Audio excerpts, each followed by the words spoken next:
This shit did. Yeah.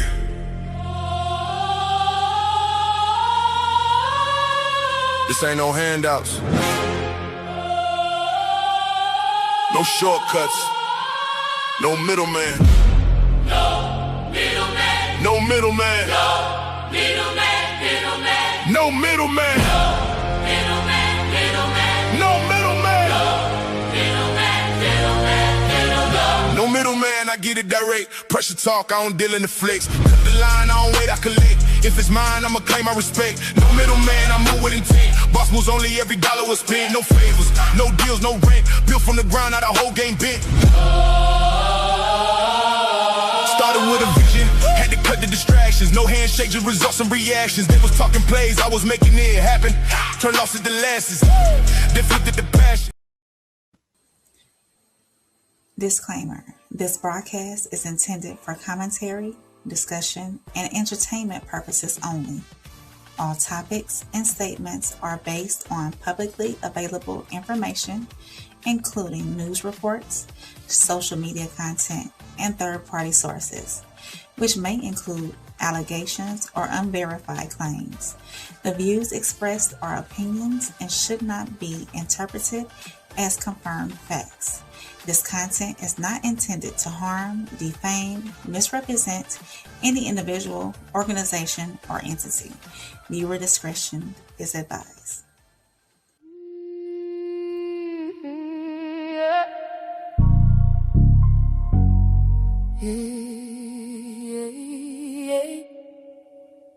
Two young men, one night, one decision. Can't rewind time, can't rewrite the ending. But somewhere the question changed in the room. From what did they do to who do we assume? Now Stephen, they battling NABJ. Talking reputation, what his character say? Funny how that word start carrying weight when your name in the headline and your legacy at stake. Character. Now everybody wanna talk when your name on the line. Watch the whole room stop. One bad night, they make your whole life bad. One accusation.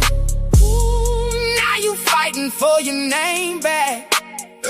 Stephen A. fighting NABJ over his young man in court. Different states, but listen, who you are and what you did ain't the same thing. But perception hit harder when the headlines rain. Character, who control the frame? Who gets grace when they coming for a name? Truth moves slow, narratives move fast. One moment hit the net, now they digging through your past.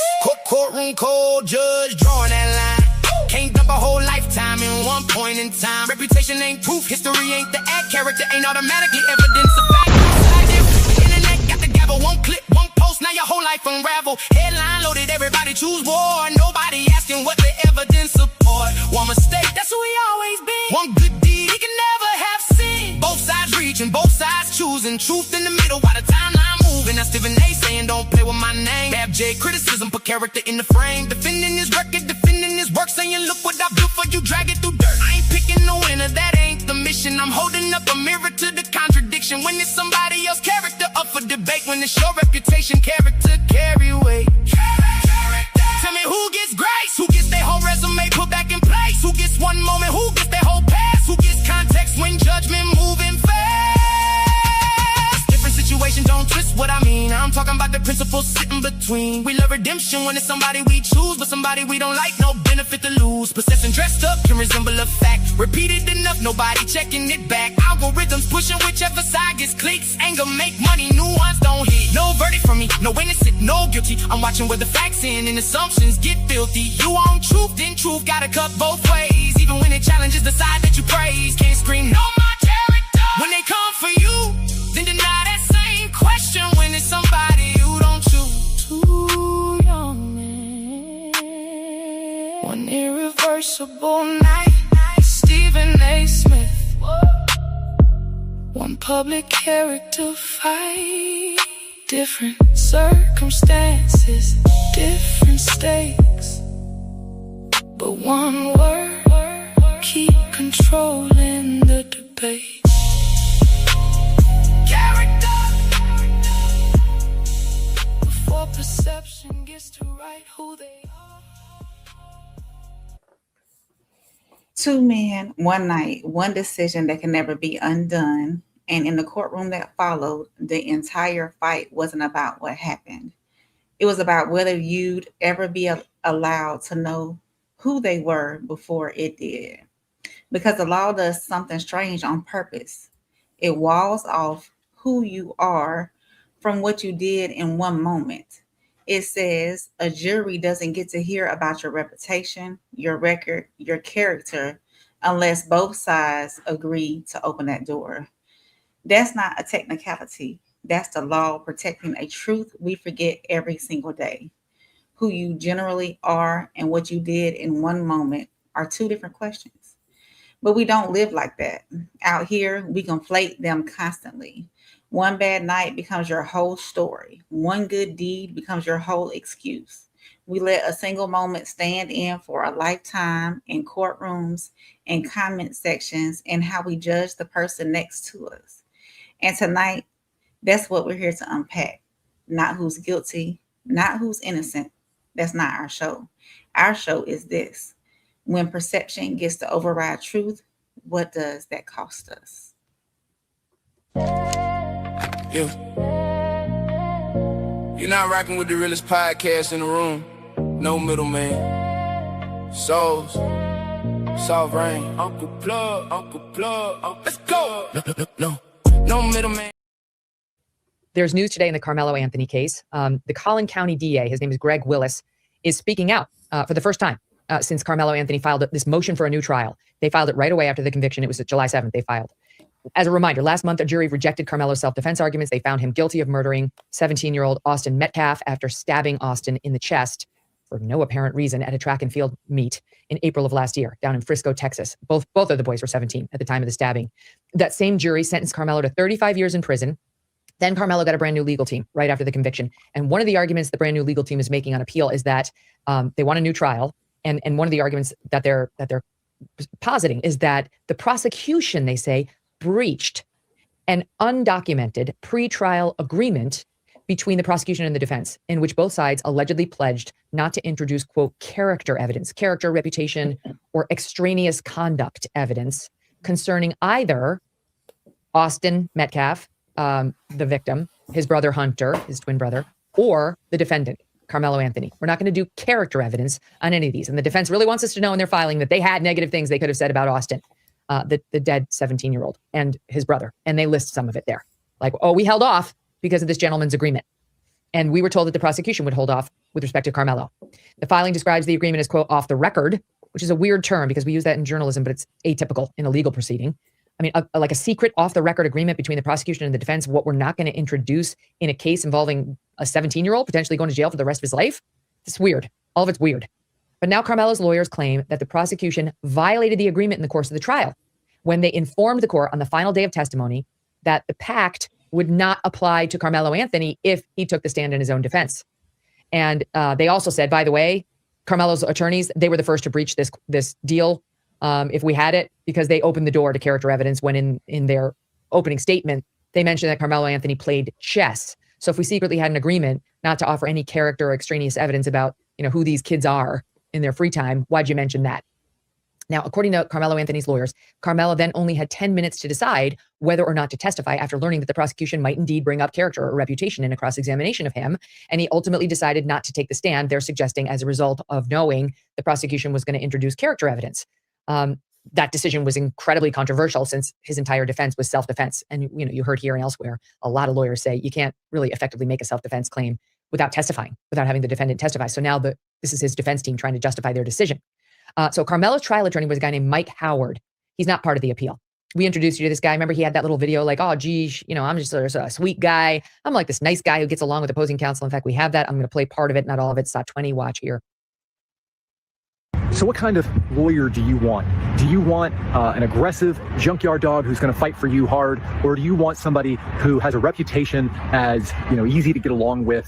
The answer might surprise you. While, of course, it's important to have somebody who fights for your rights. And he goes on to say, I'm the second kind. So I'm like the nice guy.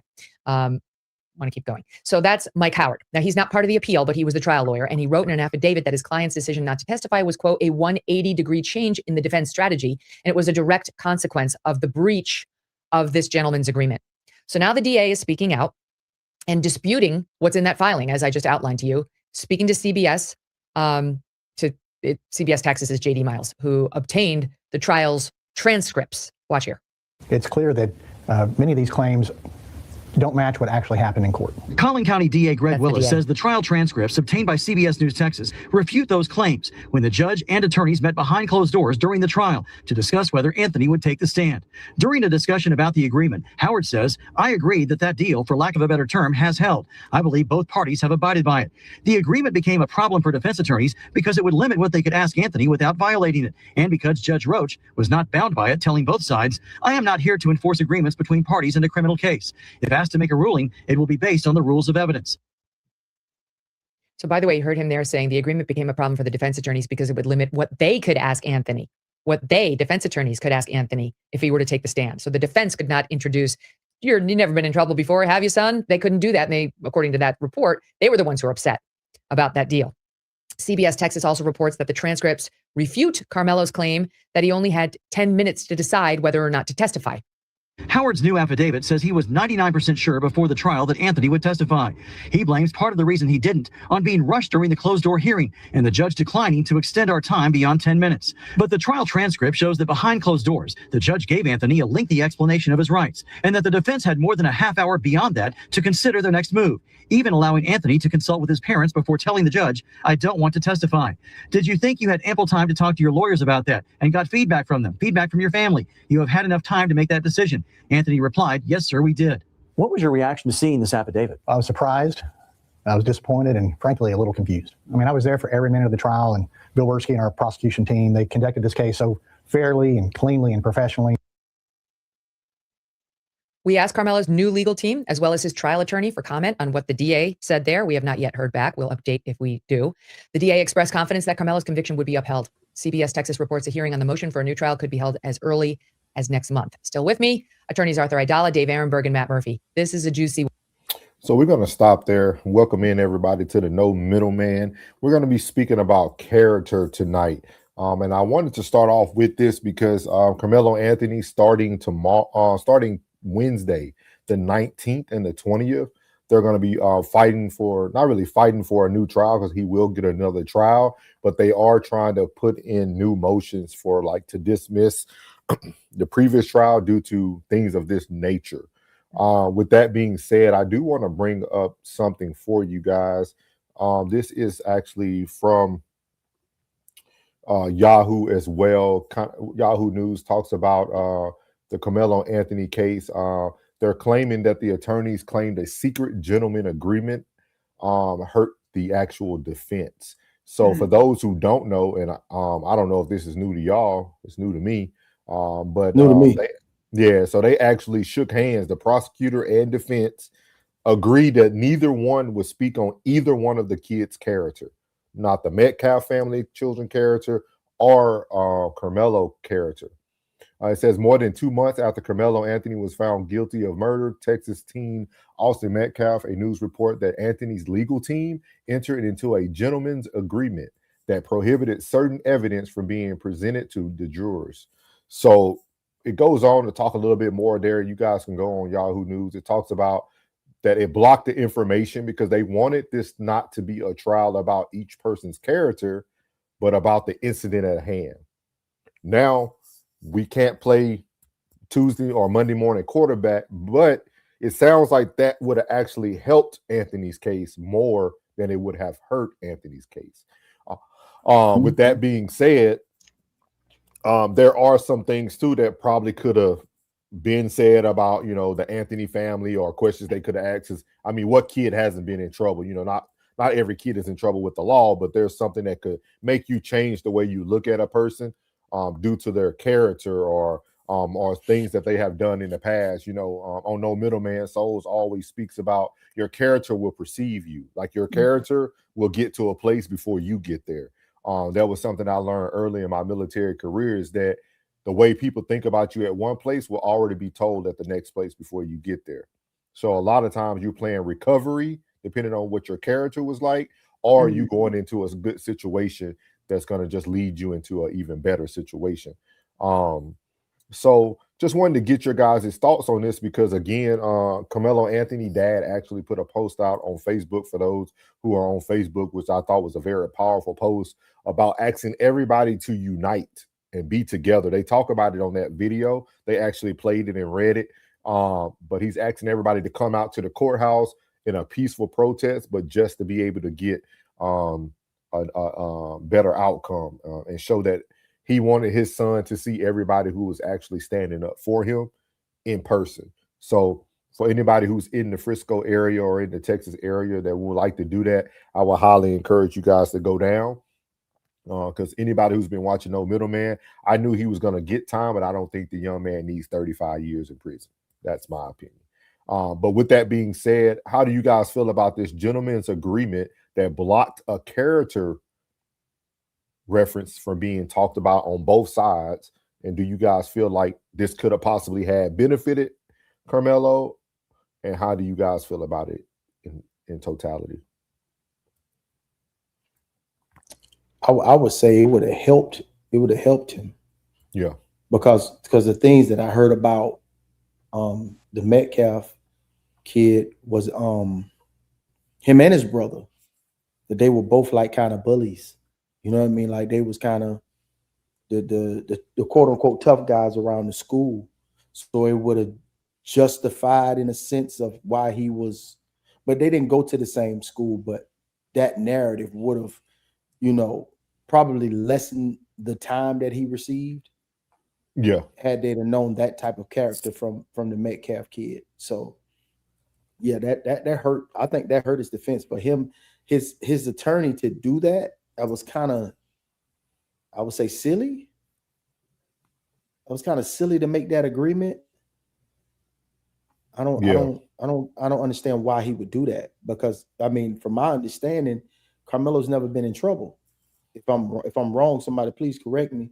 I heard that he's never really been in trouble, but I heard that the Metcalf kid was actually suspended at the time. Yeah. And that would hold a lot of weight. So for him to make that gentleman's agreement, that was some poor counsel. That's my opinion. Yeah, I agree with that, Plug. Because obviously the prosecutors found it beneficial for them to agree to that gentleman's agreement as well. Somehow his defense attorneys did not think that all the way through, because if they would have thought that all the way through, then they would have told them no. Because how can your character is who you are? How can you judge somebody and not know who they are? So to present yourself, up here on a stand, and he didn't even get a chance to talk about himself and to even talk about the incident and how he felt everything happened and went through his testimony. So I feel that his defense attorneys failed him miserably. Yeah, they did a bad job. Yeah, miserably. They did a bad job. I think, of course, yes, he should serve some time, but 35 years was a bit much for a young man who claimed self-defense. First of all, yes, he did in somebody's life. At the end of the day, somebody's life was lost, and we've said that since day one. But for the defense to agree to this, I'm assuming that the prosecutors are the ones that brought this up. I don't think the defense would have said, hey, we're not going to talk about character. We're going to leave it to the facts of the case. I don't think the defense even brought that up. It had to have been, my assumption is that it was from the prosecutor side. No, it was from both. It was from both? Yeah, they both agreed. Yeah. I know they both agreed, but who initially? Right here, according to the documents via Daily Mail, Howard planned his case around the understanding that neither side would introduce the agreed upon evidence. So they both agreed. This wasn't no like, and y'all can go find all this on the actual site in Texas.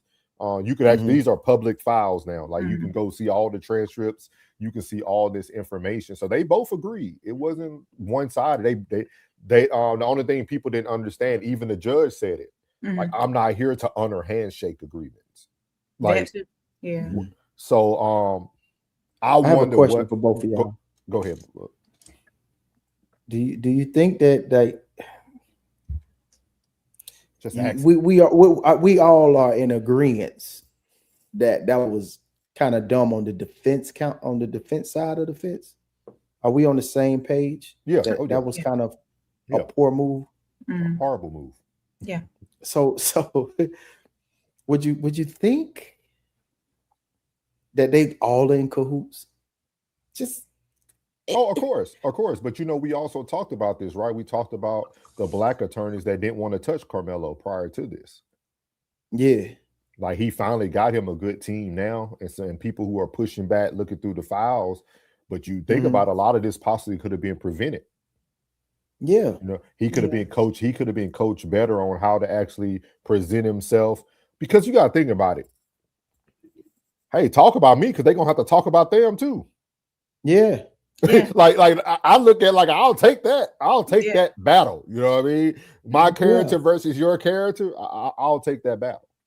And even the 30 minutes that they gave him is still not enough. You're dealing with a child that's never been in court before in his life. All the jargon and the language that you're using, the verbiage in which you're using, does not make any sense. It's gibberish. To even you have to be very savvy in the court of law to understand that. The verbiage that in which they're using. You're asking him this question. He's already terrified. His mind is discombobulated. His life is on the line. Man. And I do want to read this, because the defense did give a reason why they agreed to this. And I want, again, everybody go read it yourself. It's on Yahoo News. It says, according to the report of the Daily Mail published on August the 13th, Anthony, 19, was a victim of family violence. Both the defense and the prosecution kept that information from jurors during the trial. So it sounds, yeah. It looked like they were trying to protect. It's right. Just in case people think it's a. Let me show it on the screen. Whoa. Yeah, so that's what I think. So they were trying to cover for the family as well. It's right here. It says in reliance upon the agreement, the defense also did not go into substantial family violence after Anthony had witnessed and been a victim of in his home. The document was filed on July the 7th. Read per the outlet. So you can go find this public record again. So at the same time, this could be, it could have been either way, right? Because some told me to put on my Charleston. Hey, that's why Charleston was snapping, because that's all he do is read them documents. Yeah, and that's probably why he called him what he called him.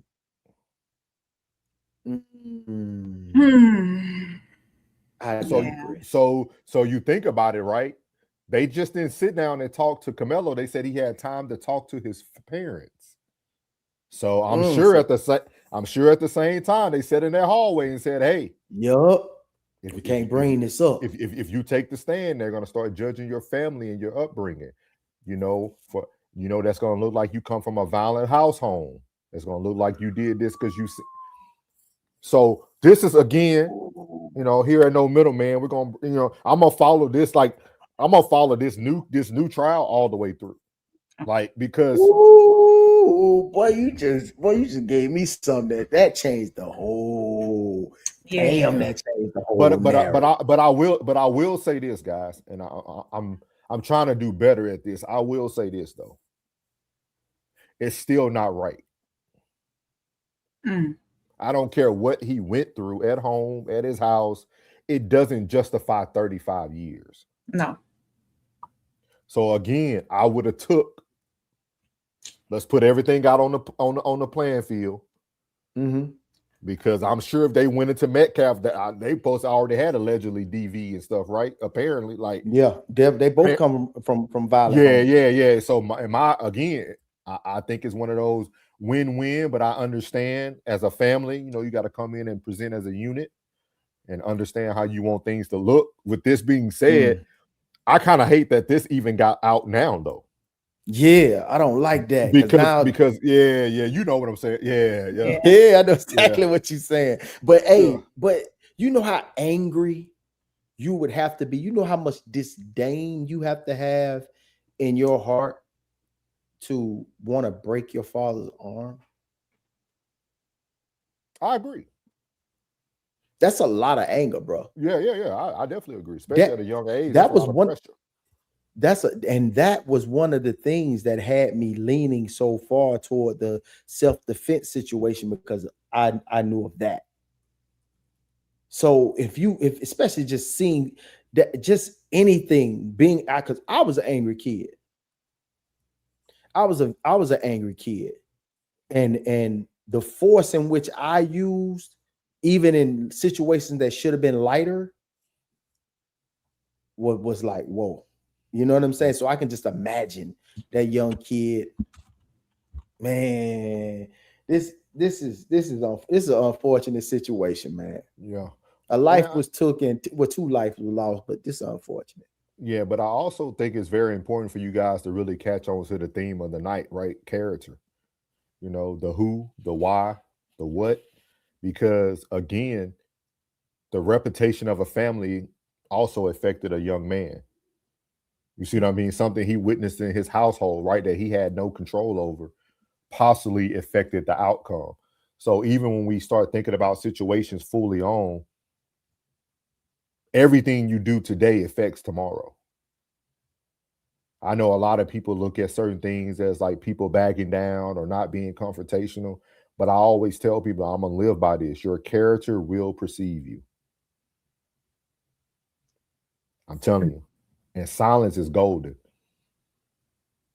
I'd rather people be on the fence about you than feel like they have a valid point about you. So just something to think about when it comes to character, man. We're going to be talking about character throughout the night tonight. But I thought this was just an amazing topic, man, because again, I do want to follow the Karmelo Anthony case throughout. He has a great attorney.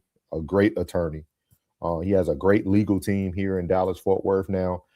They had a conference where they brought all families to a church and taught everybody about the justice system and broke everything down to the Black community, which is very vital for people to understand this trial moving forward. So I'm telling y'all, man, like amazing. I'm telling y'all. So we're gonna be keeping it close, man. Now I'm talking about, man. Thank you, plug with the member for 2 months. You know what I mean? Member for 2 months, man. Boy, y'all say Black people ain't faithful. Y'all say Black people ain't faithful.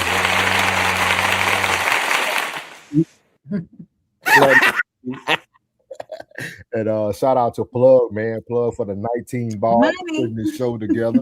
Appreciate you, big dog, man. Appreciate you.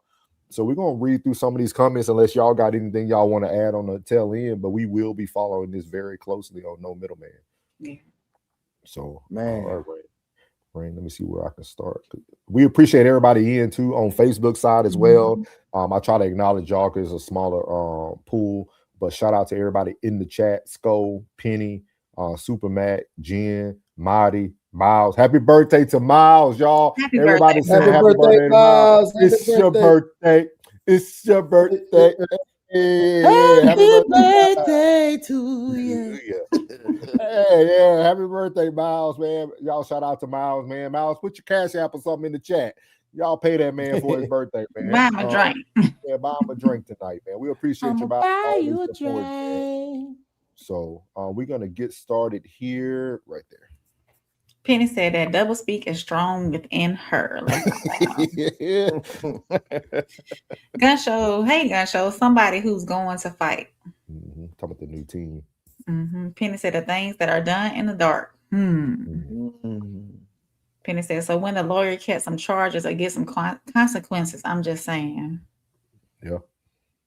BG said, nah, ain't no way the defense fell for a trap like that. They did.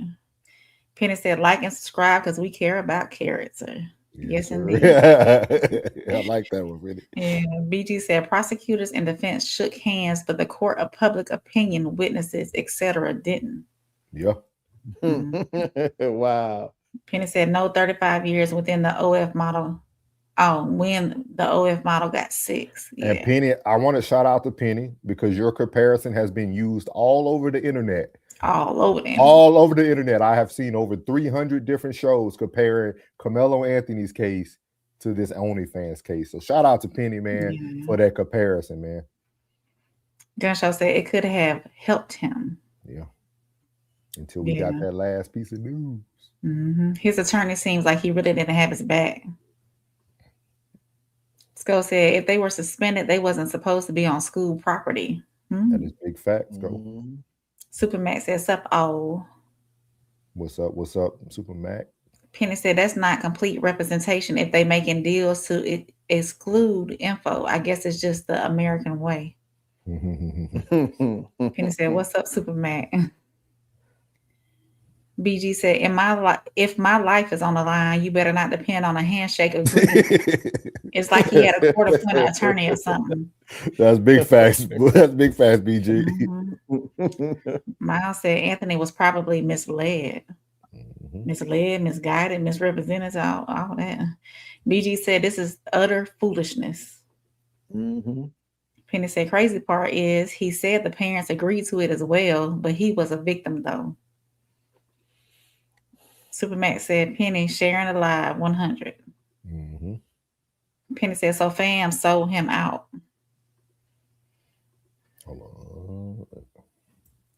Penny said I feel your souls, but if it's the white boy with the violent fam, he's America's sweetheart that was put in an impossible position. But a black kid, a product of the environment. Come on. Yeah, I agree with you. That's why I said I would have put my character against theirs regardless. Sko with the fire emojis. Sko said, I can tell from the icebreaker it's going to be a fire show. Appreciate it, Sko. Miles said, appreciate it. Yes, sir. And he said, it's the second trial for a shorter sentence. Can't see it being overturned. Yeah, I think they're fighting for a lesser charge. It'll be great. Yeah. How long has he been in there so far? Ooh, I don't know. I mean, he coming up on some months, so I mean, but I think everything's going to turn around for him in a positive manner, man. But we'll keep you guys up to breast for sure. But I just thought it was very interesting, man. And so shout out to y'all, man, in the chat that keeping everything alive. Shout out to Plug for the super chat and the membership. We appreciate everybody. Skull with the membership as well. Jen, Marty, everybody. So we appreciate you guys. So we're gonna move on. Y'all already know, man. We got the white black girl news anchor, only one on YouTube, better known as On the Radar with Rain. Sovereign got Alabama grace all in the spirit, yeah. Georgia roots in the soul every time you hear it. Yeah. So silly souls. Welcome to On the Radar with Rain, where we look beyond the headline and get to the conversation underneath it tonight. Of course, you know, I try to say within theme, character is on the radar. So let's get into it. So tonight we're going to talk about character, who we are, what we say about ourselves, and what happens when those words come back to us. Nearly 30 years after Tupac was killed, the murder trial of Dwayne Keffy D. Davis began today. Davis has pleaded not guilty, and he is not accused of being the shooter. Prosecutors allege that he helped orchestrate the shooting after an altercation involving Tupac and Davis's nephew. But here's where this connects to character. Over the years, Davis has spoken publicly about what happened that night in interviews and in his memoir. Prosecutors are now pointing to some of his own words as part of his case, though. His defense says those statements were exaggerated, unreliable, or made for attention. And that raises a much bigger question. What happens when the image you create for yourself comes back to meet the real you? Y'all know we live in a culture where people build personas every day on social media and interviews, podcasts, and sometimes people want to look tougher, richer, more powerful, or more connected than what they really are. But can you spend years telling the world, this is who I am, and then later say, that was only a persona? Character is not a proof of guilt. A bad reputation doesn't mean someone committed a crime, and a good reputation doesn't mean they didn't. So we can separate these three things. Reputation is what people believe about you. Character is who you really are, and evidence is what can actually be proven. And tonight, this case puts all of those three things in the same room. So you can roll it. So, All right.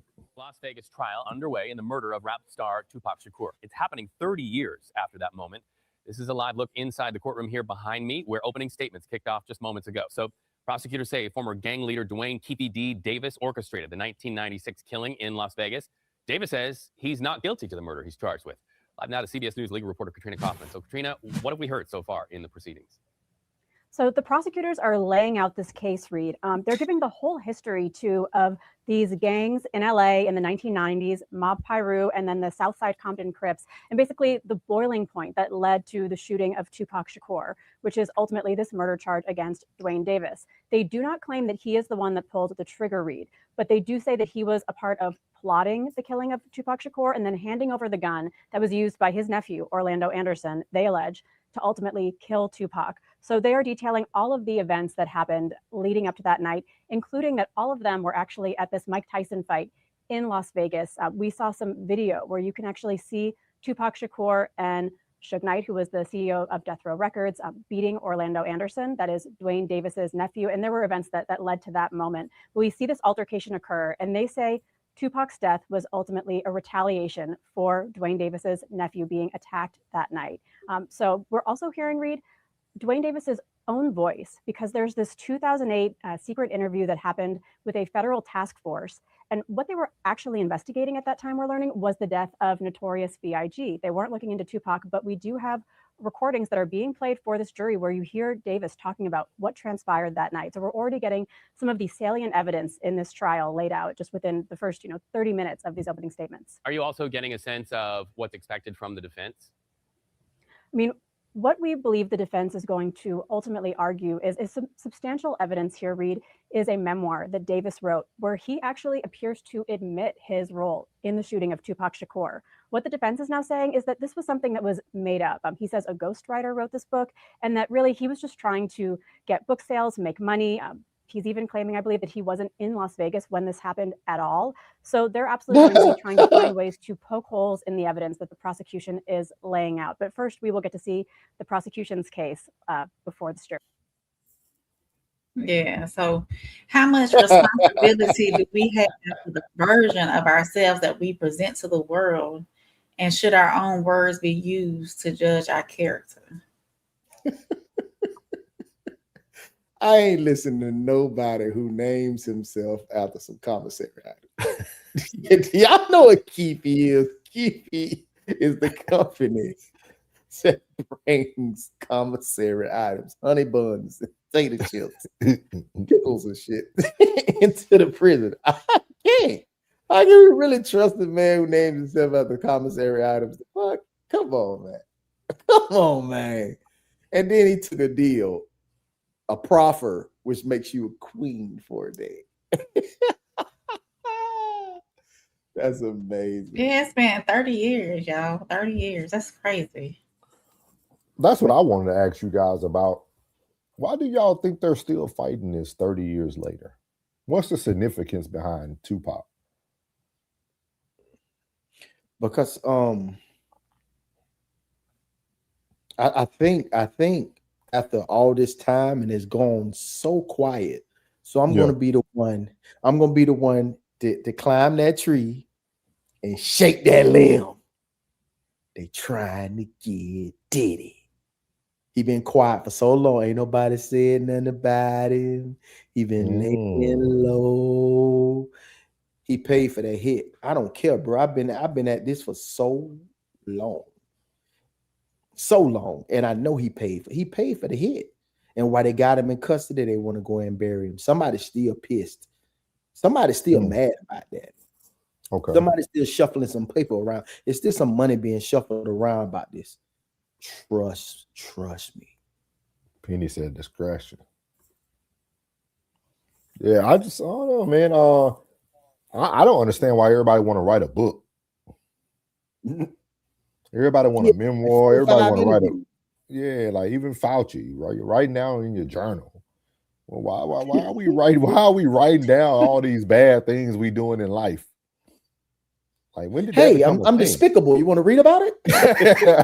Like when did this become a this is weird to me, man. Doing bad and then writing about it. That's crazy. And then you're gonna say that, that was just a persona. But and it's not really who you are. But Rain, if he didn't wait 30 years, it probably wouldn't sound so bad. Yeah. For real. Because I mean, tonight we're talking about character, right? A lot of these things we don't know who people are. No. You know what I mean? He probably was just filling in a persona. Like he probably was. Like for real. You know, there's certain people that are just like if you can just watch like some old interviews of Tupac, just watch some old interviews of Nipsey Hussle. If you just watch them, like when they didn't know the cameras was rolling, you see a certain essence about them. Yeah, that's almost regal. You know what I mean? Like it's almost regal, and like people were genuinely hurt. Like, dog, I remember this, man, when it happened. And bro, like we were sick. Hurt. Yeah. Sick. Like even the teachers were hurt, saying, if you guys need to take some time, go ahead. Like they was allowing us to walk out of the classroom and actually deal with this. And you don't get that. Even back in that same time frame, you didn't get that with certain people. So the impact was so powerful. Yeah. That is still relevant to this day. Like there's two people, which is Nipsey and Tupac, that are actually being in trial, or someone is being apprehended, or somebody's connected, is behind bars due to their murders now in 2026. Even though it was more recent than Tupac's, but it was just as significant. People, his impact was like his music, his impact was more than his music. Yeah. I think it's very interesting, man. Very, very interesting. But I think it's some truth to it, though. I think it's some truth to it. I think a lot of times, once reality hits you and them bars are gonna close in front of you, some truth will seek out here and there. Well, Mike Tyson said, everybody tough until they get punched in the mouth. Yeah, like that to me, that's what character is about. That's why I always think silence is the best killer. I think being able to hold yourself to a certain esteem, not go and speak about everything that's on your mind unless it needs to be spoken about, I think it's a very powerful method. Yeah, we're gonna be talking about character from a lot of different angles, but this is very unique, very, very unique. I'm talking. My boy said he wasn't even in Vegas. That's what he said. That was fugazi. And everything he wrote in that book is just, it's just a persona he built. That's not who he really is. He better not went to no casinos and because they got you on camera, big dog. For real. So and he wasn't even living in the hood. The craziest thing about Keefe is that Keefe was a business savvy man. Like he was like a version of Wack. Like he was a Crip style Wack 100. Oh, okay. Like a politician, like for the hood. Yeah, like he did his business in the hood, but he didn't live in the hood. No, Keefe was sharp. You know what I'm saying? I know he was sharp. He was about his money. The man named himself after commissary items. I can't believe that. Like nobody ever got that. When I first heard his name, I was like, Keefe. Like, why would he name himself after some commissary? Oh, he was getting money. Is he currently serving time, or is he just doing trial? He served. Yeah, I didn't get to that part. He's in Las Vegas right now. He's locked up in Las Vegas. Oh, okay.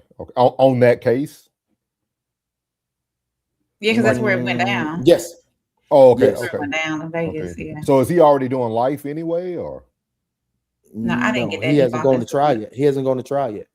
Oh, that's crazy. He been sitting. He got locked up for the interviews. See, he didn't get it. Like, I don't know. Maybe it's all the wet that he was smoking that fried his brain.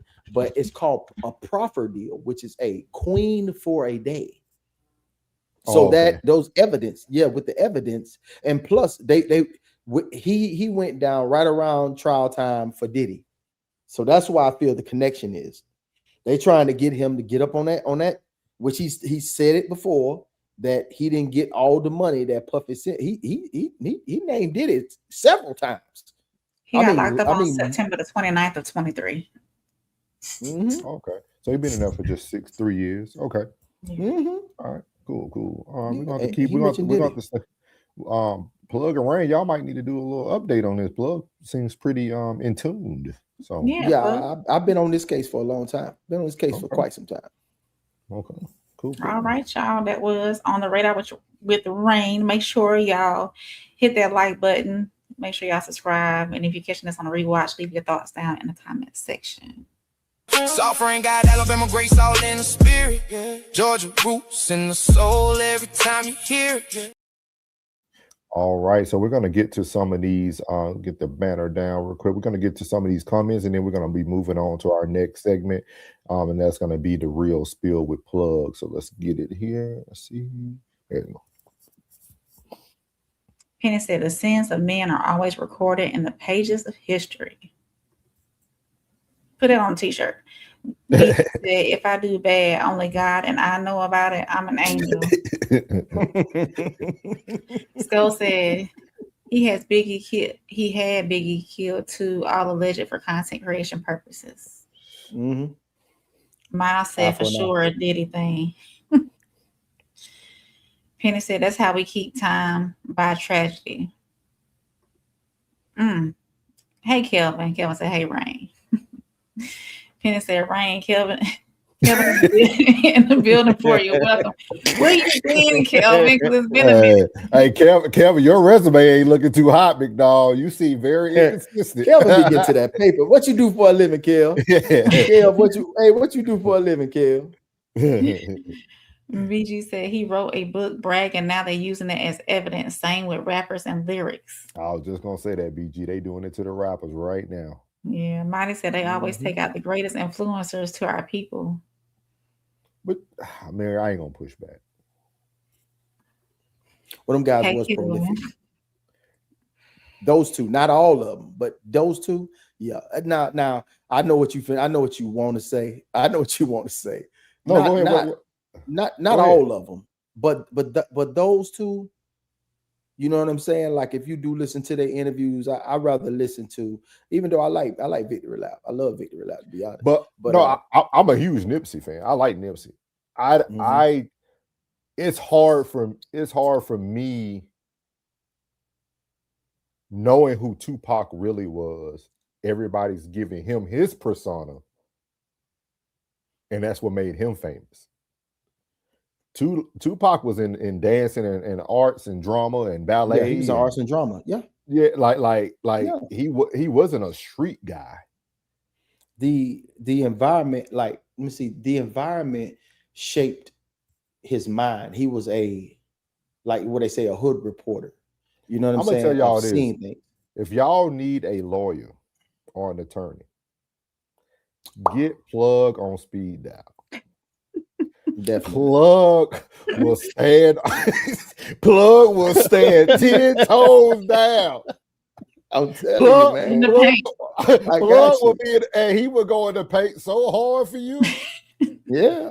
Because that's hard for me to grasp. That's hard for me to grasp. If Pop was here, Pop was here right now, I don't think keeping the same Pop. I don't think he would have kept that energy. I don't think he would have kept that energy. No, he wouldn't have kept that. He wouldn't have kept that energy. Pac would have been a Michael B. Jordan. Pac would have been probably running for president of the United States. And yeah, I he'd think be the like a world would have Denzel backed him. Washington or something. He would have been a great actor. He would have been an actor. He would have been he would have been, by this time, he would have been probably producing films. He probably been directing films. Pac was every dude rolled into one, man. He spoke the pain of the struggle. But he had the mind of a politician and a revolutionary. Pac was everything, man. Pac was everything. Most of the guys you see that live we that look life, down on that. We look down on that now, though. We look down on a person who really didn't live that life, but can speak on all avenues of life. We look down on that now. Pac was a man of the people, bro. Like there be people, man. Like this is site that's on Instagram, and Pac got the people be sending in their photos from Mississippi, Tennessee, like these rural, country hood towns. Like Pac used to be in there with the people, smoking weed, drinking liquor, rapping, playing music, dapping up people, giving mamas money, everything, man. Pac was like that, letting people touch on him and, hug him and all that, man. Pac was a man of the people, man. Pac was a man of the people. I don't want people to say, like, just because somebody went to a private school, or they went to, the military, or they went to, Plug, that's what happens, though. I'm giving you, I hear what you're saying, but I'm giving the reality part of it, because it's like we pick and choose who upbringing is classified as what real. Who's some of the youngsters? Like, just period in general. Like if you really and I mean, it's whoever the world likes. The only ones, I think the only ones that would discredit him would be the gang bangers, or the ones that really was out there cripping and blooding and doing whatever. But at the same time, you know what they gonna say? Like he said on the song, "I love that nigga." I'm telling you, it still wouldn't have lessened the impact that he gave, that he had brought upon the people. Like, even the ones, the hardest game bangers, they still had respect for him, even though they knew he wasn't like that. They knew what was going on, but they still had respect for him. Okay. Yeah.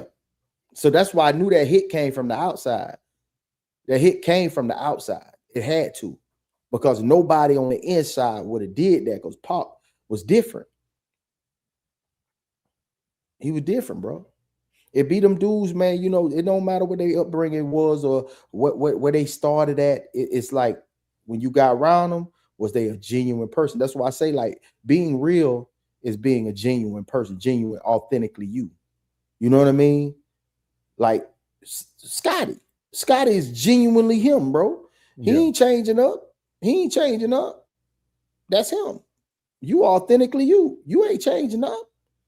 It is what it is. Rain is her. They can say whatever they want to say about what they think she thinks she is.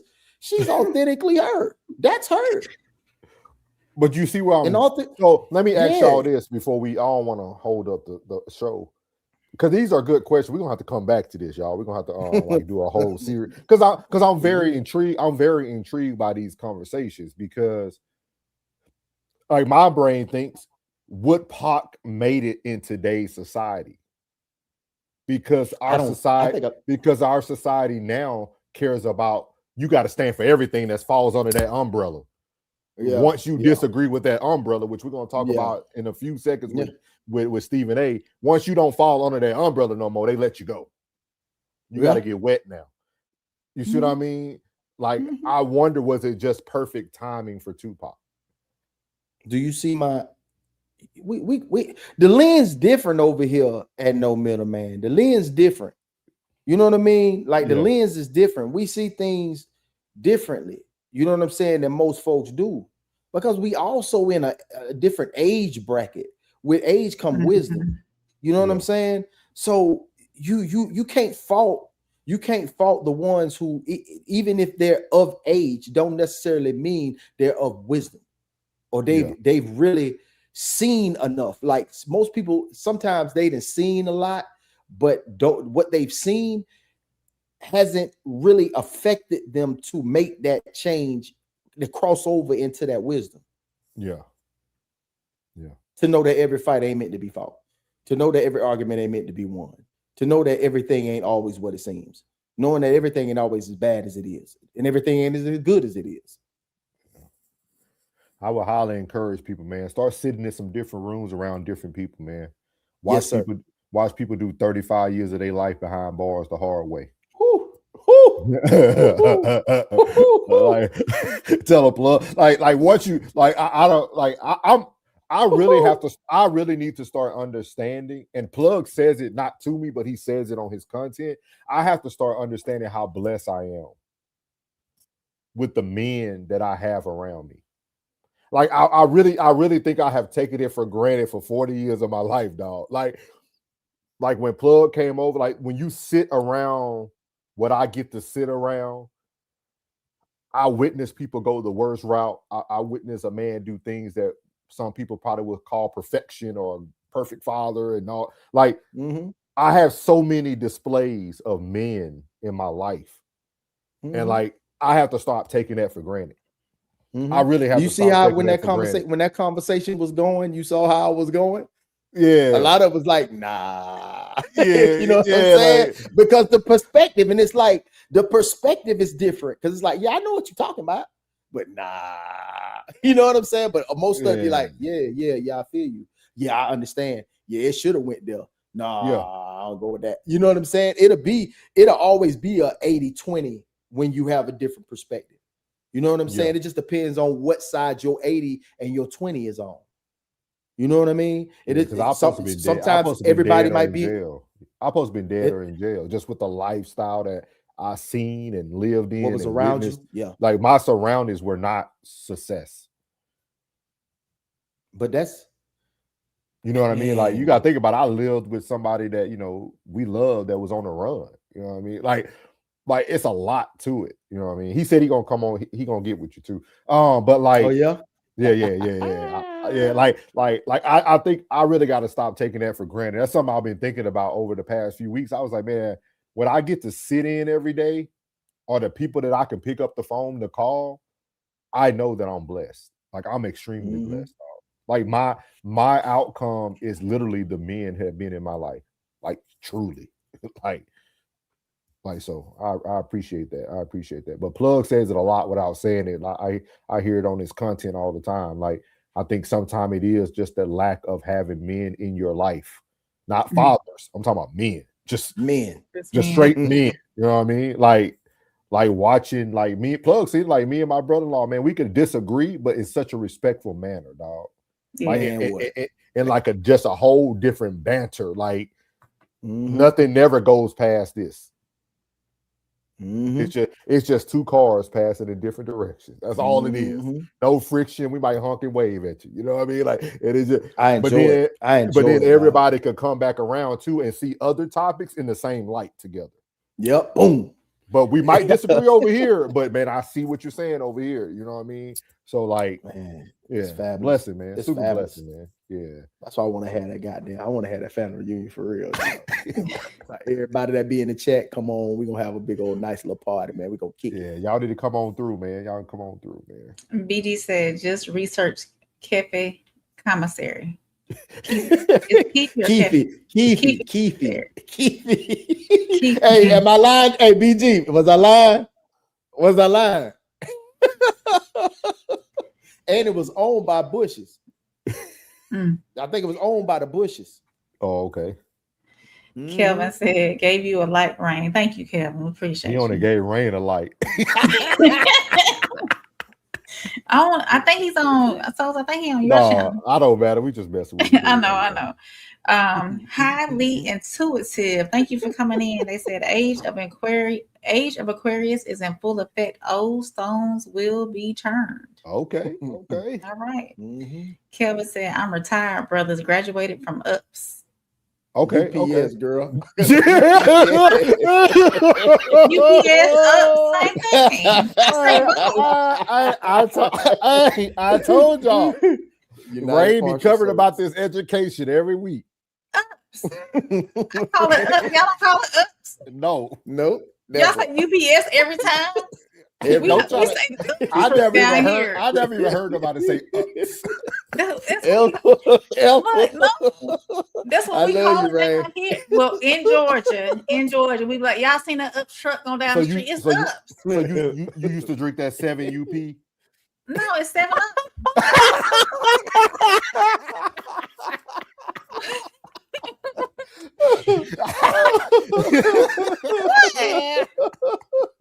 Y'all ain't never said y'all seen that up truck going down the street or where? Never.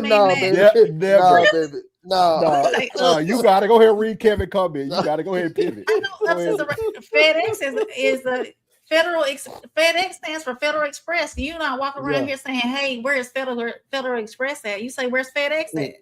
Right? Okay. You right. You got it. I'll bad. It's all bad. Y'all don't call it ups. No, you're right. That's how bad. That's me and Plug bad. We're gonna next time we see him, we're gonna say, "What's up?"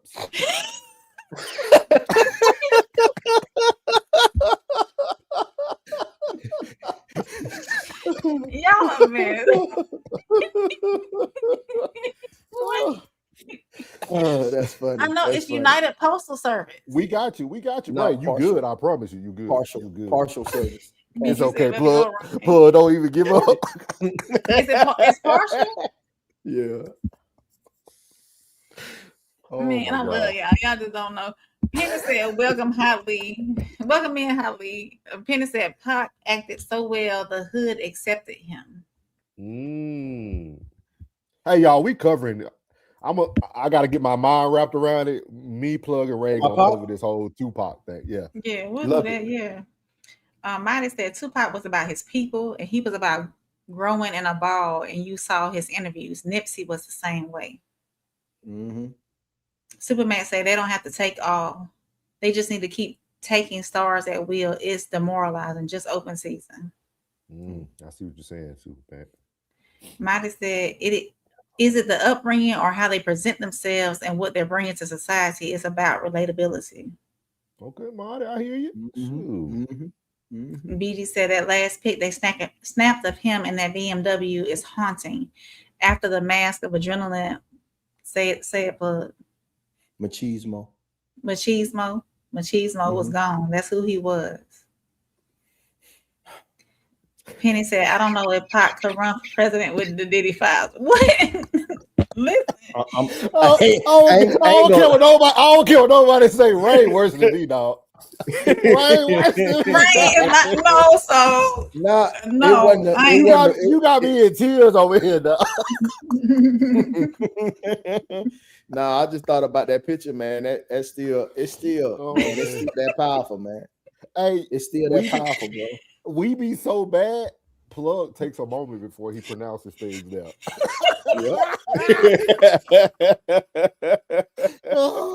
Well, so you're not putting me on that bus. Oh man, my bad, y'all. We needed this laugh on Monday night, man. Go ahead, my bad. Because we've been covering some heavy stuff like we have. Kenny said, I don't know if Pac could run for president with the Diddy files. I don't know. Superman said, no souls, a living Pac changes the now into a brighter now. Okay, I see what you're saying. He's saying we wouldn't even be living. I like that concept. BG said, I don't need to do that time. Wise men learn from the mistakes of others. Big fact. I know that's right. Gunn said, whenever y'all had the family reunion, I'm there. Yeah, we got you. We're gonna do one. We're gonna do a meetup this year, 2027. There will be a No Middleman Raw Society Network meetup. BG said, no lies were told. About Maddie said, facts, Superman, we are under attack. What you say, Bud? About the Keefe. Okay. Superman said, agreement among men is disagreement with respect. That's true.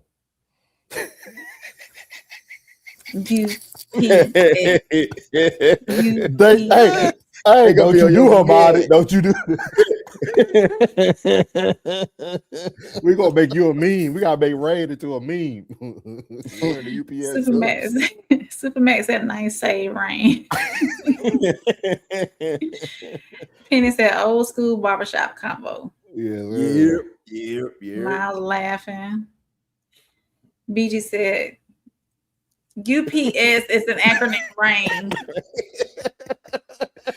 Pilot J said, funny as Yeah, hell. we got new people coming in laughing. We got to appreciate you. Hey, Pilot J. Welcome in, Pilot J. Super Max said, it's ups.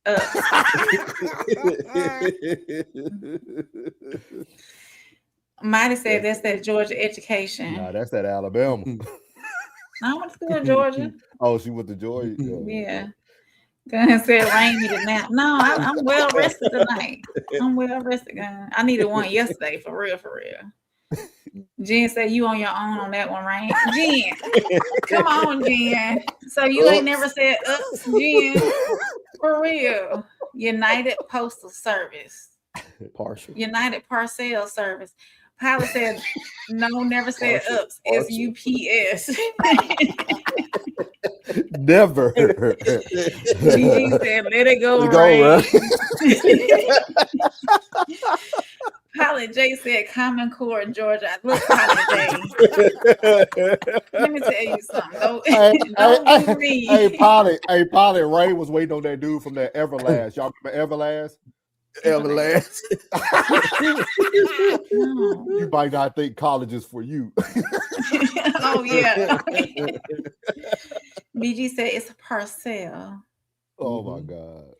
Kelvin Jackson said she's right, and that was an honest job that paid well. I'm good. So is it up, Kelvin? Is it ups or UPS? He just take it. He covering you. Take it. Okay. He got you. I'm taking the cover. Don't make him lie further.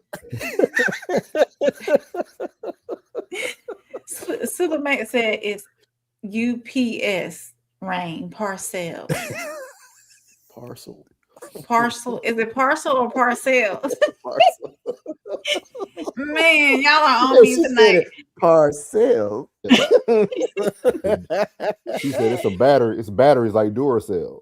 Monty said, has anyone ever researched Tupac's mother? Feeney? I did some years back when I first was wondering about like him, who he became from childhood, but I'm gonna go back and do a little bit more. Like, we're gonna bring that show to y'all for real. Yeah, I'm ready for that. Penny said Pac and Nipsey different. Nipsey lived a life. That's what I'm saying, Penny. We got to do it. Like, we got Plug here, who got a lot of like we're gonna bring it for y'all. We're gonna compare the two. What we'll do is I ain't gonna give the title because I don't want to. We got it. Both of them was for the people, man. Neighborhood nip, and Pac. Rain. Superman said, let it rain, you good. It must be, I think it's a Southern thing or maybe a Georgia thing. Miss V said, well, good evening, everyone. We appreciate you being here, Miss V. What's up, Miss V? What's up? BG said the wheels on the bus go right. BG, don't do me. Mighty said, but Penny, Pac, and Nipsey are from two different backgrounds, but influence the people the same. I don't know, Marty. We gonna bring it to y'all. We're gonna bring it to y'all. Penny said, "True. That's why they different." Jen said, "No, man. Jen, that must no." Okay, Mrs. B is laughing. Superman said, "Parcel got me." Parcels. Miss B said, "Wait, oh my God, not Everlast." Penny said, "Parcel." Is it It's parcel. It's good. Hey, right. I promise you, it's good. It's good. We gotta cover you now. We can't let you. Yeah, we got you. Maddie said, "It's okay, Rain. You need to put that in a meme. You are about to go viral when it's up." It's UPS. When it's up, it is up. When it's up, it is up. When it's up, it's up. Kevin said, "Ups." She's right. Okay. He got you. Okay. Superman is laughing at Penny. Oh my God, man. Penny said that's the French pronunciation. Parlez-vous français? That's the only thing I know too. Miley said, "Hey, Mrs. V." Jen said it's a rain thing. That's what I'm talking about. Thank you. Ms. V said they both didn't make wise decisions for their safety after they got big. Okay, Ms. V coming in with something new on the end. I like it. Penny said, "What we call brown then." It's brown. Y'all so petty. Y'all petty. Desiree Nicole said, "Who needs help with French? I speak French. The only thing I know is parlez-vous français. That's it." Thank you. What's Welcome up, in, Desiree. Desiree? Thank you Yeah. y'all for coming in. She said, "I'm over here raining."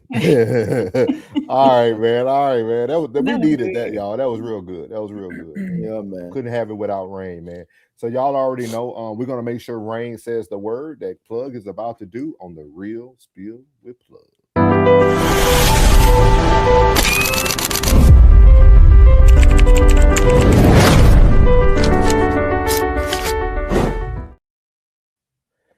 Hey, chat, y'all notice he didn't say the word.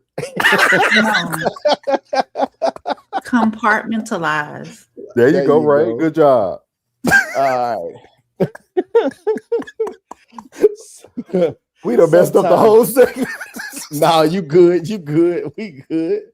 Hey, the real spill for the night is compartmentalize. Sometimes you have to learn how to compartmentalize. It doesn't mean ignoring your problems or pretending you don't have feelings. It means understanding that everything cannot occupy your mind at the same time. What happened at home shouldn't destroy your performance at work. And what happened in your relationship shouldn't make you neglect your children. One bad moment shouldn't be allowed to contaminate your entire day. But everything in its proper compartment, handle what you can handle right now and place the rest somewhere safe until you have time, energy, and clarity to address it properly. That's not running from reality. That's emotional discipline. Because when you give every problem unlimited access to your mind, you give it permission to control your life. Feel it, acknowledge it, and deal with it. And don't let it spill into every area of your existence. Sometimes things deserve your attention and they don't deserve your entire day. That's the real spill. I'm Uncle Plug. Choose wisely, act accordingly.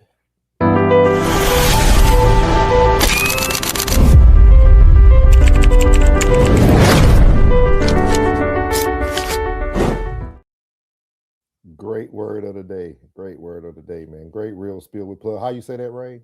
No, how you say it, so? You know, I said it. How you said it, Ray? Compartmentalize. Yeah, There you go. compartmentalize. Yeah, compartmentalize. Yeah, got it. Compartmentalize. First We time. gonna get Yep. I got it first time. You got it for yes, first sir. time. Yeah. I actually, when you sent it over today, I actually had to break it down. Yeah. Now say subscribe. Nope. I'm telling y'all, hey y'all, these niggas ain't your friends. They ain't your friends.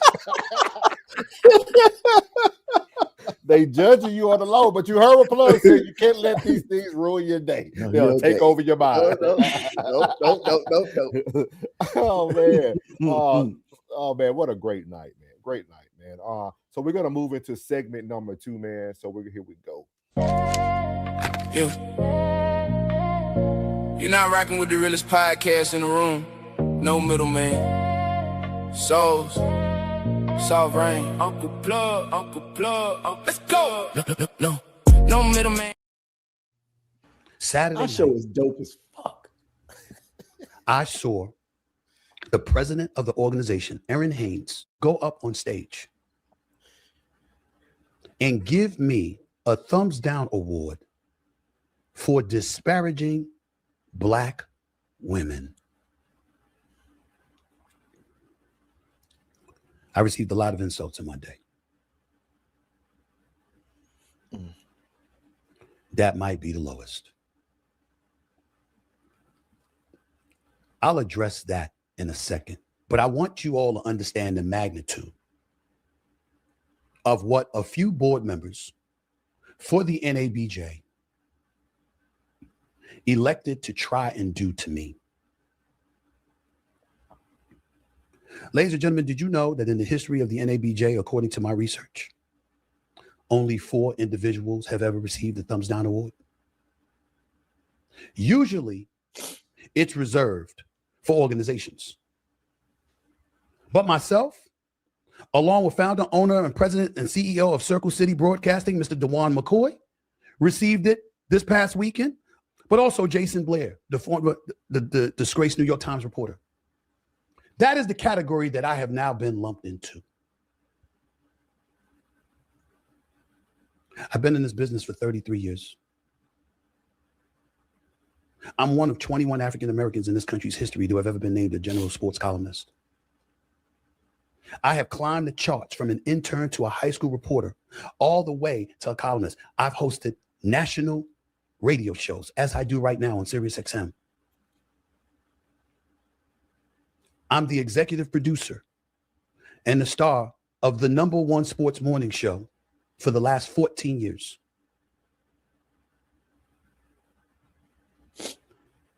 And I'm 5 weeks away from being inducted into the Broadcast and Cable Hall of Fame. Howard Cosell, Dan Rather, Edward R. Murrow, Mike Wallace, Oprah Winfrey. Those are just a few of the names inducted into the Broadcast and Cable Hall of Fame. And this coming September 29th, I am being inducted into the Hall of Fame, officially a Hall of Famer. But I'm not a Hall of Famer for the NABJ. So you can celebrate me to get my national television show to come to your conference. You can ask me to mentor and speak to kids for years. I once spoke at the Mentor Breakfast because Robin Roberts, who's also in the Broadcast Cable Hall of Fame, by the way, was ill and battling cancer at the time, and she could not attend that morning. And they asked me to sub for her. I have all of this, but I'm getting a thumbs down award. Really?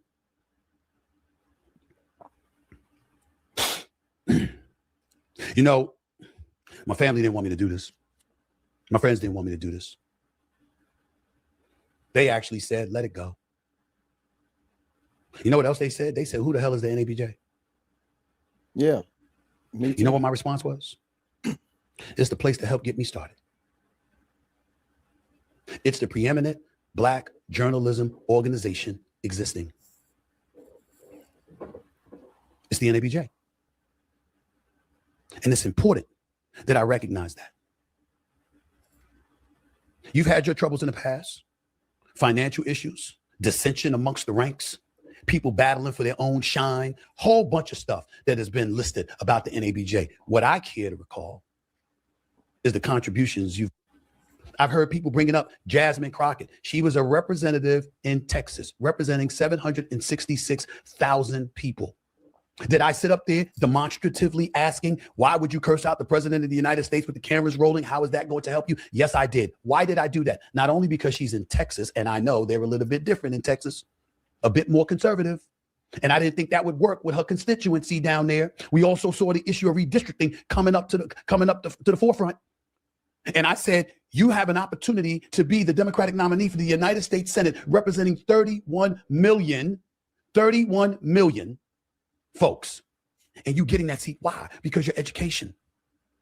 Because of the fact that you're licensed to practice law in Texas and Arkansas and federally. It would have been a great, great thing. I'm like, yo, weave your way through it. Don't let this guy Tellerico win. Was I wrong? But here's the bigger question. Forget that. I apologize for even asking that question. Here's the bigger question. How is that disparaging? How? Oh, Stephen A goes after Michelle Obama. She's the one that compared First Take to a reality show. And I use that as an opportunity to say that this marvelous, wonderful woman, who's the greatest first lady in American history, who I have raised and praised and praised and praised time and time again, to the point where I said she should run for the presidency because there's no way she'd lose. All I did was say, I don't like the fact that you said a vote for him, as in Donald Trump, would be a vote against us as women. All I said was there's a whole bunch of pro-lifers out there. There's a whole bunch of people that care about the economy or immigration or safety in the streets. They might not even be thinking about this issue. And I also reminded folks, Black men revere Black women. So we're going to stop there. So this is Stephen A. trying to defend who he is, who his character is, all the things he has done. And for those who don't know, this the National Association for Black Journalists. It's the NABJ. It was also a very notable place this past week because that's where Ben Crump, the Wells family were. So it was a lot of prominent people there in that room, as well as he got the thumbs down. he didn't talk about that part, but I'm sure the audience had a lot to do with how he's feeling about it, because sometimes you care more about those who are seeing it than how it really impacts you. With that being said, I thought this would be perfect for character, because Stephen A. Smith is now trying to protect his character or protect what people might perceive about him or the perception of him, and trying to justify the things he have said, even the positive things he have said. And I know a lot of people might feel a certain way about it, but I can definitely understand and relate to like what he's going through. But I would love to hear y'all thoughts. Go ahead, Ray.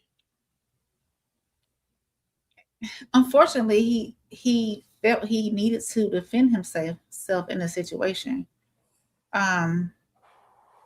Obviously, the board member sat down and brought his name up and had a whole statement of why they gave him a thumbs down, which I don't understand. After, I did watch Stephen A's response, not in full, not all the way to the end, but the initial part where he did address the thumbs down piece just a little bit.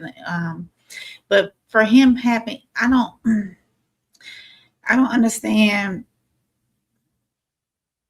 him having to pull out these different, or him even being able to pull out these different places where he is disparaging against Black women to make a point and defend himself. And I don't understand why the NABJ even gave him a thumbs down. So maybe I'm not fully on the road when it comes to, or in the right direction of this, but I don't understand his needing for defending himself in each separate instance, like Michelle Obama, like Kamala Harris, like Jasmine Crockett. Why he has to go to each instance and make that defense. Okay. What you got, People are going to see what you like. They're going to see the bad in you before they see what's good. They're not going to see the hard work you put in. They're not going to see, the situations that you stand on, because, oh, you Black, you should already stand for that. So when you go against it, you go against that stat quo, then they're going to elevate it, make it bigger, and it overshadows all the good that you did. And that happens on a regular basis because the court of popular opinion stands true. Mm-hmm. And it stands true and firm.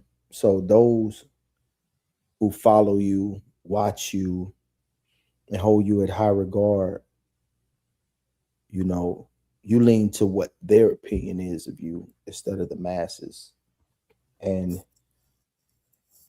just know that, it was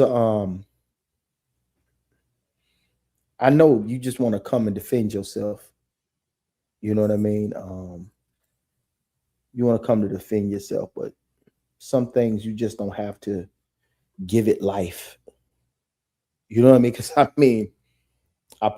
promise you, nobody, their attendance and the people who was watching was probably low. You probably got more views than they did, Stephen A. And but when they attack your character,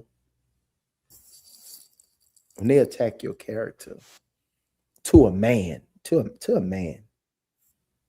that's something. That's something, especially when someone of a lesser, someone you would like on a scale see is like, nah. You know what I mean? You got to be mindful of the things you take stances on and the things you don't take stances on. You gotta be mindful of the things you comment on and the things you don't. Because I told you that 80-20, I would wish that it'd be 60-40. It used to be 60-40. Before the court of popular opinion was at the front of the room, it used to be 60-40, but now that 80-20, you gotta be mindful. If the room's on 80 and you're in the 20, they're gonna do that to you. And when you're in the 80 and they're in the 20, that's when you get highlighted. Yeah. And it's unfortunate. You know what I'm saying? It's unfortunate because nobody sees the behind the scenes. Nobody sees the charity work, the philanthropy, the late nights and early mornings. Nobody sees that. Only there. I don't know. My lens is realistic. You know what I mean? It's just realistic. Yeah. And it's unfortunate. And I definitely agree.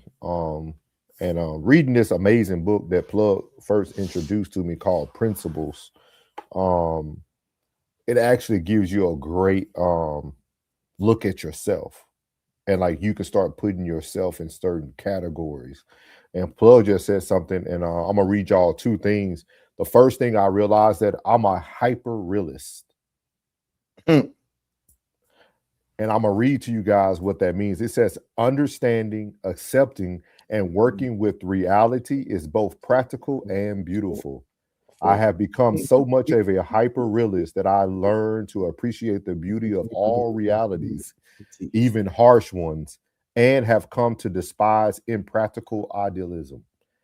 That's where I stand today. That's why a lot of times when those individuals who are watching No Middleman or watching me on another platform, sometimes it might be hard, but I live in the reality of everything.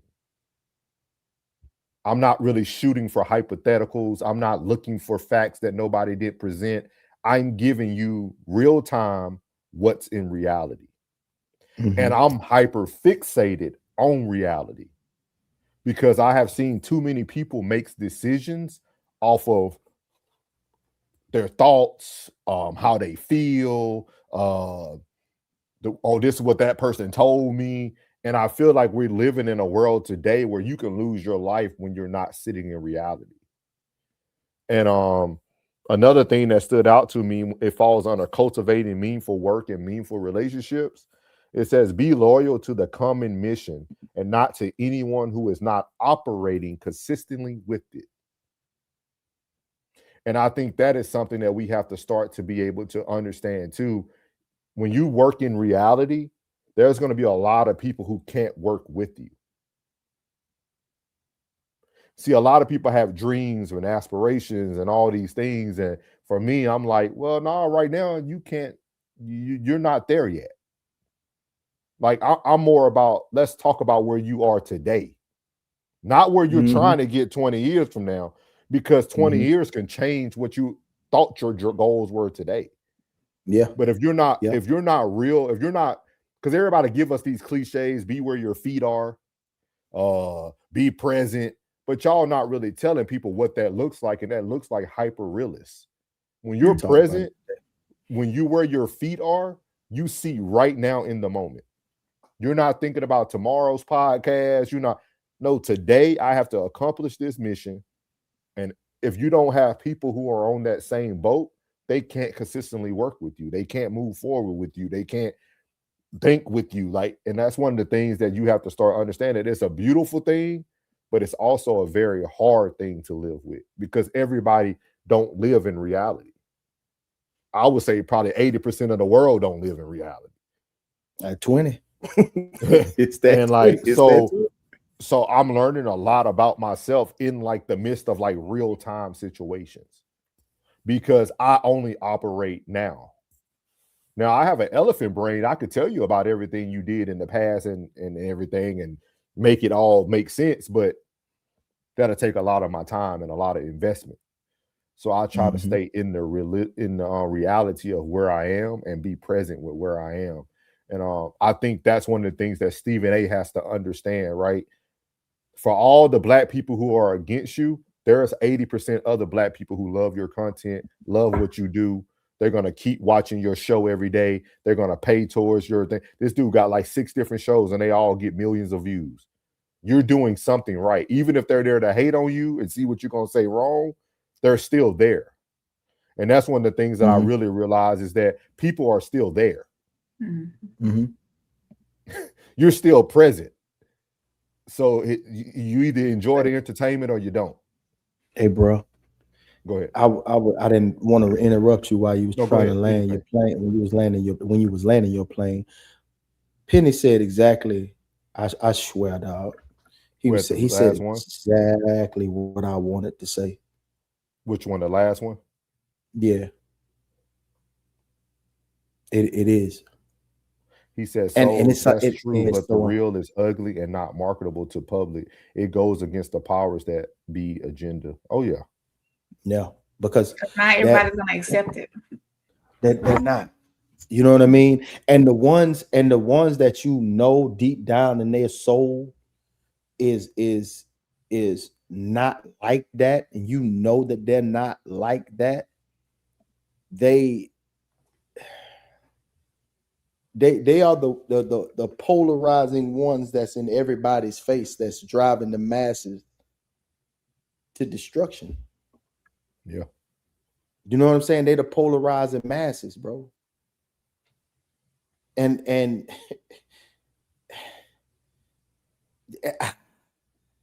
I like these people, like, I hate getting to know these people, because I'm just there for my entertainment. Yeah. You know what I'm saying? Like, I don't care how it affects, you know what I'm saying, the masses until it affects the masses. You know what I mean? Like, most of that stuff, you be like, man, this shit here finna fuck up everything. You just know it. You just know it. You just know it. Like, deep down, you're like, this shit that he is saying right now is gonna drive these. Like, I could just listen. That's why I don't watch State of the Unions. I don't watch any of that, because I just know something's gonna be said where it's gonna be like, that boy loading up right now. He finna load up his whole rifle. That man he dying in his bunker right now. He in the back of his garage right now. Everything loaded. I just know. You just know it. And it's deadly, bro. It's deadly. So that's why that he shouldn't even spoke on that. He needs to learn that. He needs to learn that. Everything doesn't need to be attacked or exposed. Everything doesn't need to be attacked and exposed, because, you know, it kind of lessens your value. Big time. It lessens your value. Power is built on mystique. Mm-hmm. The less people know, that book serious, ain't it? Oh yeah. The less you know, the more you assume. But even his family told him not to speak on it. Yeah, but he doesn't know how not to. See, Stephen A. still thinks he's chasing success. He's found it. He's already there. He's already there. Like he doesn't have, like, those rooms that don't want you in there. They're just not for you, and it's okay. Like when I tell you that the moment that Skip was gone and he was there, biggest win ever. Yeah. Biggest win ever. Yeah. And the moment that Shannon left Undisputed and got those 93 million views, he was there. Yeah. And they still chasing that invisible bullet. And I think him speaking actually affects his character more than it helps his character. Because when you speak, it allows people to now use what they said against you. Because they're listening to his whole hour dialogue, they're only gonna hear the parts that make them feel justified. Mm-hmm. And that's something I had to learn too. Like, people will only hear what justifies their perception or their opinion. They would never read the whole thing. That's why people go viral on clips and not full live streams. Yep. Because your clip might say something, but the live stream will show that you actually went against what your clip said. Yeah. So we live in a world today where everything's clipped. Just clip. little small pieces of information versus the whole picture. Yeah, Rain could say she hate black tennis shoes, but if they only say, "Oh, I hate black," oh, that's a white lady that says she hates black. Yeah. They never watch the rest of the clip. Mm-hmm. I see it all the time when I'm responding to people on our clips. I be telling, "Hey, please go watch the whole show." Yeah, like they got a whole different concept. Like, please go watch the whole show. Like that is not what you got out of that. But again, man, I thought it was just a great avenue to talk about character. And we're going to talk about it in so many different levels. We're going to get to these chats. And then this next one, I think is going to be very interesting to y'all. Very, very interesting.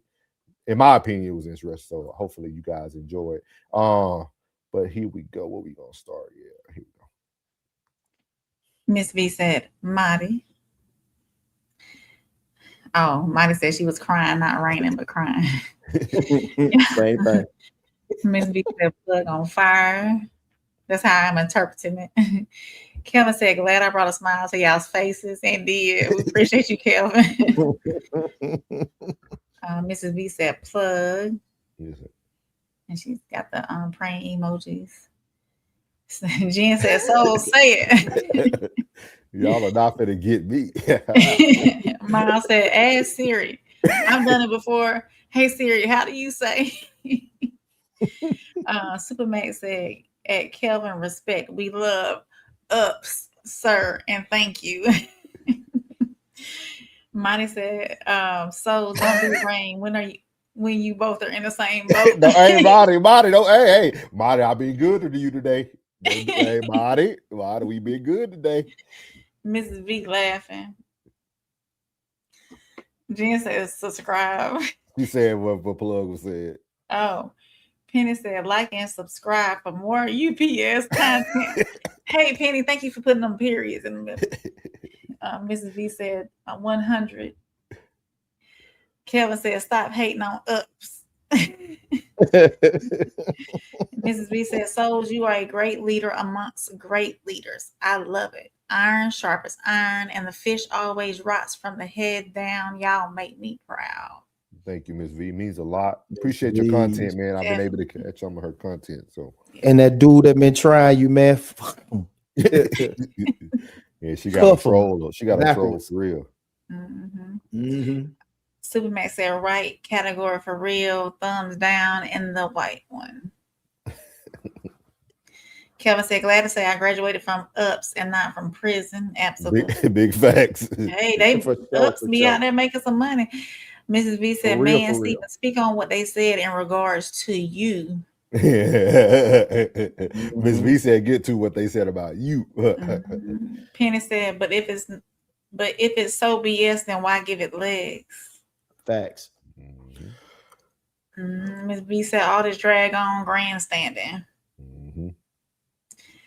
So praying hand for Mrs. V. Penny said, hashtag truth hurts. Mrs. V said, all this is grandstanding. Penny said, so you just mad that your own people are not claiming you when it's not popular, but you sway whichever way the grass grows. Hashtag Kyrie apology. Penny said he ain't letting them breathe today. Supermax said, way too late. The black delegation took his card in the beginning of history. Penny said, Stephen A. character spend like Monopoly money. Hey, you know the craziest thing? Penny is the longest standing chat member that we ain't never told her to put his pickup. It's not You know that? That is true. We have never told Penny, we have never asked you to put your pickup. You know that? True. We never say, nah, Penny, you got to put your pickup, bro. Nah, he the only one. Yeah. Well, I think Plug just initiated you. We need you to get that pickup, big dog. Mrs. V said, but yet he had no regards for how his public opinions have affected those that he chose to speak on publicly, and that's his choice. And they had the right to give them that award the same way others have received that award, that he lacks accountability. Superman said, oh yeah, he's emotional too. Miles said he stepped on a few people on his way up, probably paying for it now. Yeah. Molly Curum. Is that Curum? Yep. Comes You to said mind. that Oh, I you did that said, right. Now you said the hardest name. On point. Bing. Mrs. B said he needs to let this be a lesson and take into consideration his words and the accolades of people he speaks on in the derogatory way that he speaks on them at times. Penny said he played in the gray too much with people's careers and his opinions. Now that it's on him, you want to be black or white. No, dog, in my Shannon Sharp voice. Mrs. B said, please pull up examples of his attacking people's characters. Miss V going at him. Yes, I ain't noticed with the people on fool with Steven. Hey, Penny and V at his neck. Yeah. Penny said, don't say it, don't say it when they go low, we go high. Do use First Lady's words against her. Don't. Mrs. V, praying hands. Penny said, like and subscribe for Soul's hyper realistic commentary. We read that one. Miles says Jamil Hill. Penny said, as long as the forecast say rain, they can continue to spit it up in the air. Penny said, the biggest thing Stephen A. missed is that his family said, who are they? The relevance. You from Miami? Welcome in. Welcome in, T-Poo or Tip. Uncle Plug said, Tip, we are discussing character. Welcome in, T-Poo, Stephen A. He said, let's get jiggy with it. Mrs. V said, or with the laughing emojis. T-Poo said, University of Miami. Oh, okay. Hey. No. That's why I was saying what I thought. Okay. Okay. Penny said, Range is a light-skinned Georgia peach. Mrs. V said, Penny fire. And Mrs. V gave Rain some flowers. Thank you. And she said, we just keeping it a bean. Just keeping it a bean. I like when Miss V say, hold on one second. Yeah. And then she come back. Yeah. Hold on 1 second. Yeah, hold on 1 second. So anyways. He said rain in ATL now. Yeah, a little bit south of there. I don't want to stay nowhere near that though. Yeah. So we're gonna move into segment number 3, and I think this one's gonna be very, very interesting. Yeah. You're not rocking with the realest podcast in the room. No middleman. Souls. Soft rain. Uncle Plug. Let's go. No middleman. Now I gotta preference this. This is not towards you. This is not towards you, Plug. I know we had a conversation like this, but this is not towards you. Okay, this is literally about her. Okay. I said, you talking about? It says, beware of your changes when others are present. So this is Chris Sean. For those who don't know who Chris Sean is, she is one of Blueface's baby mamas. He has a few of them. But I'm going to show you guys 2 clips of Chris Sean. Chris Sean on this first clip is going to be talking to Deion Sanders about her renewed change, her relationship with Christ that she was building. I don't know if y'all know, like this same live feed, she actually went into like rapping Christian music. But so I want y'all to hear this conversation. And he was also telling her to be aware of Blueface, like don't go backwards. But here we go. In his favor anymore. So then, like, I don't know, bro. He told me fix it, play. I said, who are you talking to? Like, yeah, but where are you right here? Where I'm right here, I feel like I need to have move with more discernment and just stay disciplined. Yeah, but is there openness? Is there closure? There's closure. Okay. Well, I understand that we have to do things for the child and we want to see what's best, but sometimes we get caught up into digressing because we want to do what's best. No, that's for sure. That's exactly. Sometimes we get into reading comments instead of reading the Lord. Yeah. Okay. Yeah, that too. Yeah, we gotta start reading comments of what comments will want us to do instead of reading what the Lord will want us to do. Right. Because you are so progressive. Like you got so much momentum. So much momentum right now. You're looking good. You're stunning. You're doing your thing. Your swagger back. Your skin glowing. Your body looking incredible. I don't want to see you miss anything. Okay, my bad. That hit. No, I just don't want to see I you miss appreciate something this. that God could have for you because you're going forward right now. Everything about you is forward. Right. And when a nigga like me see something from yesterday, yeah, in your way to stop your momentum, I get afraid of for you. Because sometimes we're not that strong to fight off those old feelings and emotions and that old tag that the enemy has on us. We get caught up into understanding and doing what's right for us. Yeah. Not for anybody else, but for us.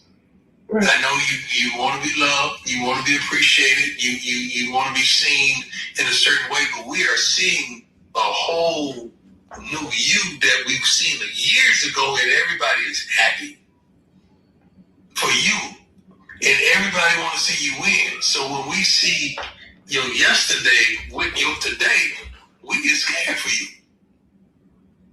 No. So that was Deion Sanders taking the time out of his day to contact Krishan and tell her how he felt about her improvement, her changes in life, noticing how she was actually improving her relationship with God and herself without Blueface. Well, she didn't take the advice of Coach Prime, and this is just the other day, Krishan out with Blueface. Here we go.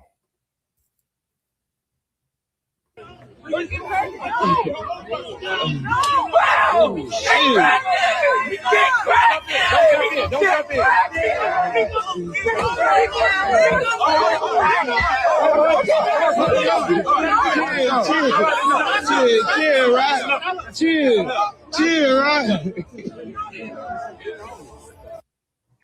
Bro, I ain't even gonna lie. I thought somebody was yelling, "She pregnant." This nigga Blueface talking about get cracking. Man, and you ain't slick with that little kick either, cuz you ain't have to kick the bitch. Go back up!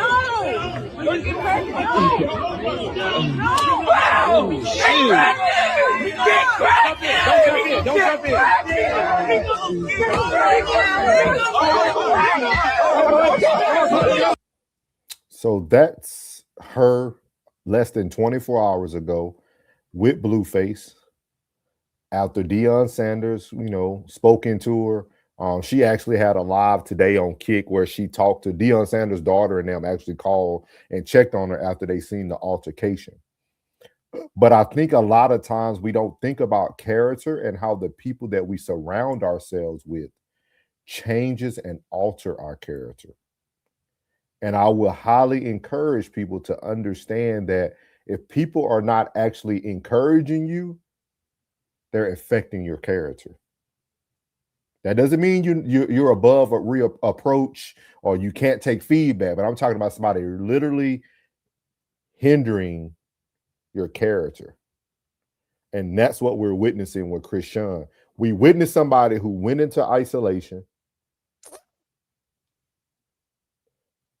became a better version of herself, but couldn't break away from that guilty pleasure of someone who brings the worst out of her. And I know I knew she was gonna win that fight. I don't know if y'all follow her. She's boxing and everything now. Yeah, so, she boxing. So them hands different, you know what I mean? And she always had hands too. But like, I really want to talk about this because I think when we talk about character, we talk about it from situations and things of that nature, but we never think about the people that are present with us who affect our character, good or bad. So what is y'all thoughts? I'll jump on this one, Ray. Well, I mean, the devil. I bought the devil. different people in around you bring different sides of you out, unfortunately. I wish she would have taken heed to what Dion was telling her. And sometimes it takes somebody from the outside like Dion to open your eyes and bring reality to you a little bit. But obviously she didn't take heed to his counsel. And unfortunately she let somebody else's decision to swing at her in this situation to take it further. You know, she had to defend herself. Yeah, but she was fighting the girl for Blueface. So it's more to the story than like she just didn't come out. She came out to defend him. That's why old boy said he didn't have to kick her. Like she came out to defend him. Okay. Yeah. So she just in the wrong place anyways. Yeah. Anywhere near Buddy. Right. Anywhere near him. Yeah, anywhere near Anywhere him. near Buddy. Because he can't make no money without her. Because don't nobody want to see him dolo. The only way it works is with her. So he only using her to get bread. He's a buster. For real. Like for real. He's a certified buster, man. Because if you see that individual trying to make a change and be a better human, why would you come over there? You know, come on, man. You know when you're a woman kryptonite. Stop, man. You a sucker, man. But when is she gonna take accountability within herself and say, no, I'm not gonna be in this situation. I'm not gonna continue to let you put me in these situations either. It'll never be enough until it's enough. Yeah. It'll never be enough until it's enough. Never. And we already know how the world gets down out there. That fight could end a whole different way tomorrow in Cali. Years, time. You know what I mean? It's soul ties. It's soul ties. It's soul ties. It's absolutely soul ties to the fullest extent.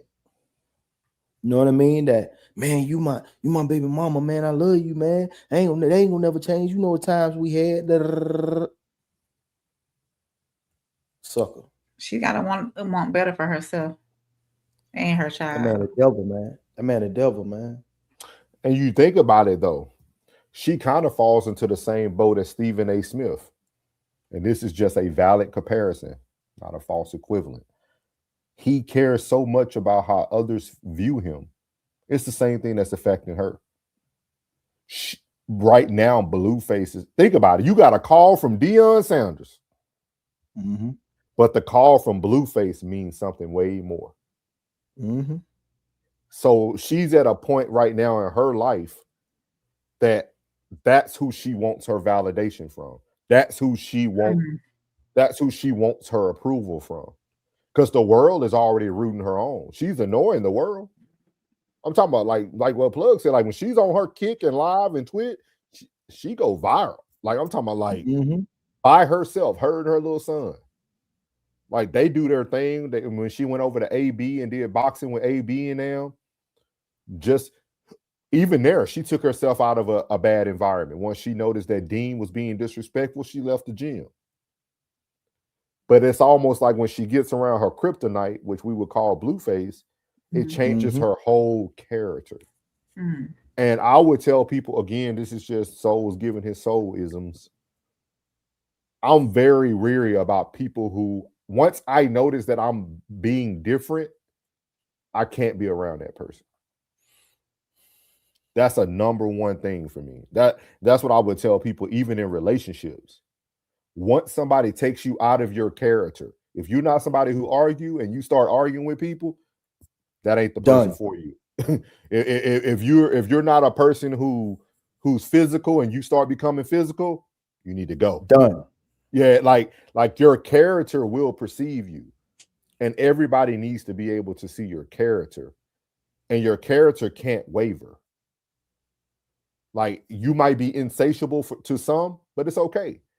You just got to be who you are. because you might be insatiable to some, and then others are gonna love you. It's just all about how it's all about who you care about getting it from. He the devil, and she want him to love her like she love him. It ain't gonna happen. And it's just dangerous when I seen that, man. I'm like, bruh, like she's been doing so well, man. She's a mother, you know what I mean? Like doing so well, and in the moment, you go from getting that sound advice to literally, I think it was like a week later, it was almost like matter of fact, she called Blueface after she got off the phone with Dion, and he kind of blew it off. He was talking about everything else but what she was like excited about, because she was super emotional, and he started talking about a whole nother thing. So, but prayers to Chris Sean, man, and the whole situation. I just thought it would be a great piece to talk about character, because a lot of times we think about isolated incidents or people trying to protect themselves, but sometimes it could be those around you who are actually affecting your character. So just something to think about.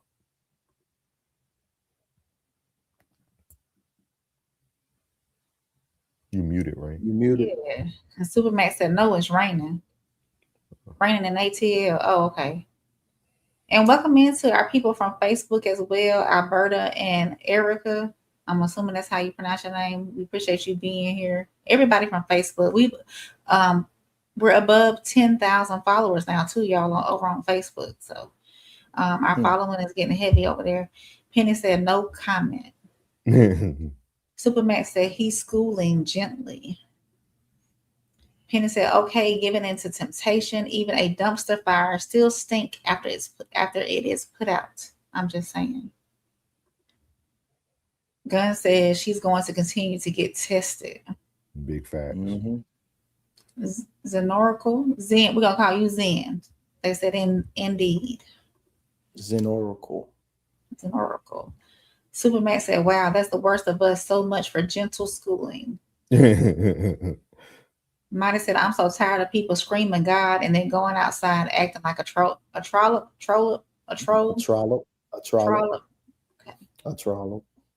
Penny said, souls, can we call it better? What do you mean? Supermax said, add Mighty accountability salute. Sko said, Unc, you read my comment because I know you're unfiltered. Where's that, Sko? Which one was it? Did I pass it, Sko? Yeah, I hadn't seen it. Penny said she keep going back accountability. You see his comment? No. Penny said, sad day knowing Gen Z gonna be in control of the world. Sko, try to send it again. I don't know if it like. Yeah, because on what's the name, it cutting up. Mighty said, when is she gonna grow the hell up and start and acting like an adult and not a street thug? Supermax said no self-defense in that video. That was all aggression, negative. She got hit first. Yeah, she did. Yeah. Zen said, yes, he is a devil. She is in the bondage, and I am not sure she will come out this time because she has seen so much of the light, and God will not be mocked. Mark these words. Okay. She said it's called addiction. All right, Zen Oracle, welcome in. Penny says she been replaced, and the upgrade is just as basic. If this ain't grooming, I don't know what it is. Predator. Straight up. You're a devil, man. Zen says she's in bondage. Supermax said not knowing what a father figure looks like makes it hard to see, even if it's right in front of you. Gun said right. Penny said, Souls, you said she was doing better, but better is questionable. Supermax says she means it's not better. It's not better, Souls. Oh, okay. My bad, y'all. I was trying to uplift our African American. Okay. I'm trying to find what Sko at. Sko put that comment. Yeah, so you have to put that back in there. I don't see it on my vertical side either. So I don't see it at all. I don't think it went through, Sko. My earlier ones didn't go through either. So we're gonna get into our last segment of the night, Souls Talk.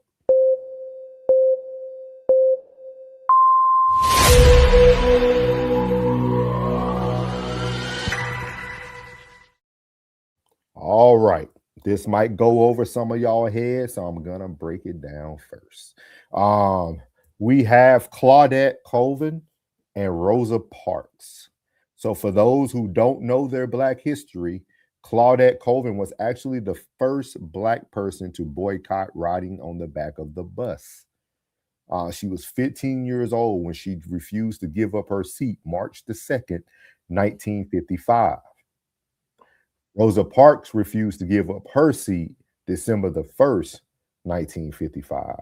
One was 15 years old, one was 42 years old. The NAACP considered building the case around Colvin, but chose Parks instead. Colvin was overlooked for decades because she was a teenager. Parks had an established reputation. Colvin's background was seen as too risky.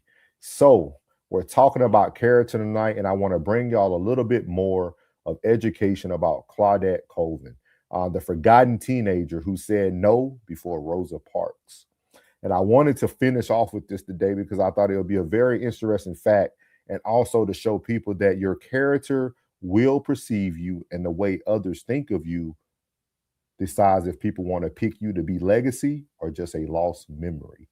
So, as you see here, on March the 2nd, 1955, a 15-year-old Black student in Montgomery, Alabama, refused to give up her seat to a white passenger named Rain. Her name was Claudette Colvin. She had recently learned about, in 1954, Brown versus Board of Education ruling in class, and she could readily quote the Bill of Rights from memory. So think about how educated this young 15-year-old was. That day, she had firmly believed she had the law on her side and chose to act on principle. Her decision came not nearly 90 months. I mean, I said 90, 9 months before Rosa Parks made a similar stand. Yet civil rights leaders largely left Colvin out of the public story, and why. So you guys can go over and read this on the history thing, but I'm going to show you why they left it out.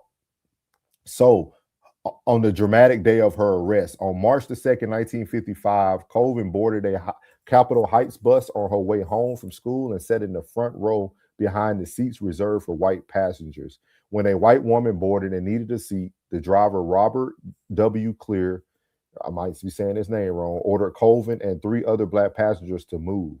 2 complied immediately and 1 moved reluctantly. Colvin refused. She told the driver that she had paid her fare and had the right to keep her seat. The driver warned her again and called the police. And when the officers arrived, they demanded she move. Colvin just repeated her claim that the Constitution protected her position. The officers pulled her from the seat, grabbed her school books and handbag, and took her to the station. She later recalled, "All I remember is that I was not going to walk off the bus voluntarily." So it later goes on to talk about that the reason why she wasn't actually picked to do this movement was due to her conviction. Her conviction actually was the reason why they chose not to use her as the person to lead this same thing that they chose Rosa Parks for. It says both Claudette and Rosa Parks refused to give up their seats on Montgomery buses, and both faced arrest for disobeying segregation laws. Yet Parks became the public figure chosen to symbolize the cause. She had served as secretary of the Montgomery NAACP, worked a steady job, and had an established reputation in the community. At the time, civil rights leaders generally believed they needed someone who had an impeccable public image. Colvin was intelligent, brave, and had legal troubles, and relatively soon became a single mother. That fact made some leaders fear that the press would use her personal life to discredit the movement's aim. So I wanted to close out with this segment on Souls Talks about character, because this woman, Miss Claudette Colvin, lost her seat, no pun intended, in Black history due to other people having their own perceived opinion about her character. Her being a single mother, having a kid, her being arrested for the same thing that Rosa Parks was arrested for, and also having to move out of her home. If you guys go read the longer article, she also had to move out of her home and go live with other family members. And I want to really close this show today talking about how important perception, character, and what others people may perceive can sometimes dictate your legacy. And this is something that's why I feel like, again, we talked about education on Rain show last night. We've been talking about it a lot. People need to go educate and read for themselves. We hear something all the time that said there's nothing new under the sun. Rosa Parks was not the first to not give up her seat, but she was the right face for the right case. So what is y'all thoughts? And the right complexion for the section. Complexion, yeah. So what is y'all thoughts about this? 9 months apart, two people. He said a beautiful vantage point. Thank you. Thank you. What is y'all thoughts about this on Souls Talks? You want me to go, Rain? This was 1955. Segregation laws. Segregation laws in 1955. My mama was born in 60. My daddy was born in 58. In 58. And there was segregation laws in 55. Oh, I don't know how far we've come. I don't know how far we come, because at that time, it was still white and colored. But when I had to address that first. And then as we talk about character, I think it was more about the complexion. I think it was more about the complexion. And it's amazing how Black folks are just as skin colorized as white folks are.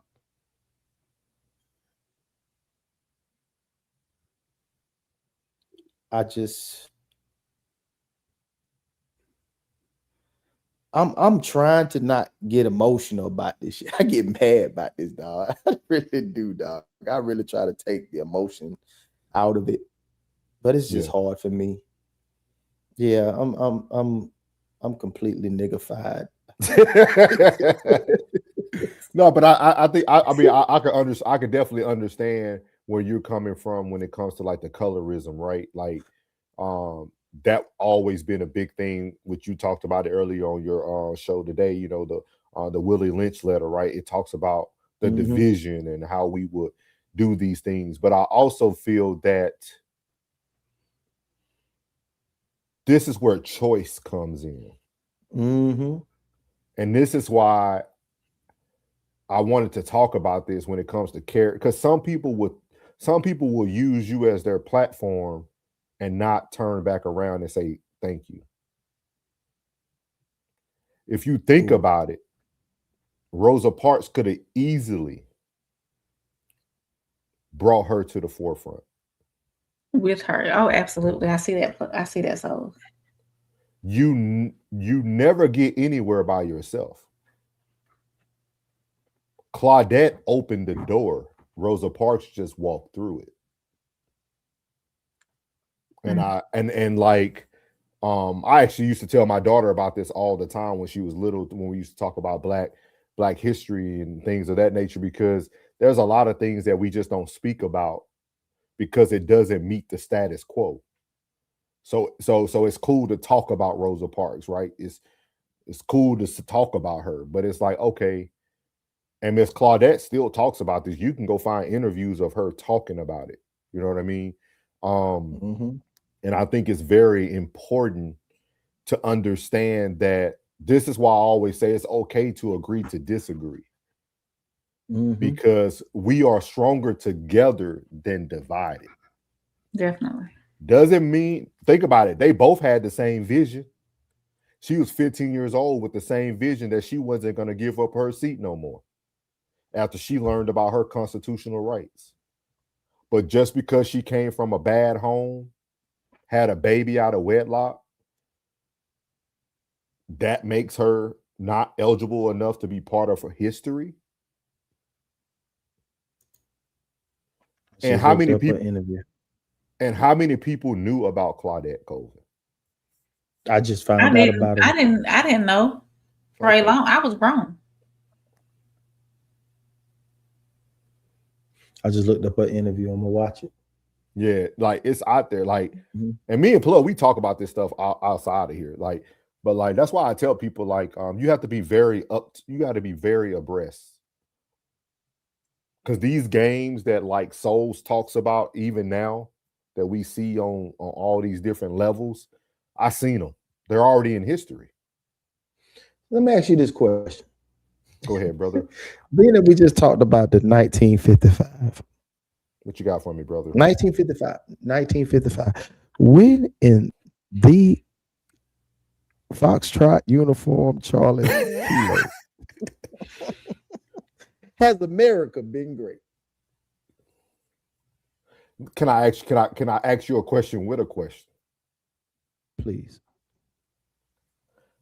When has Black America decided to accept Black America?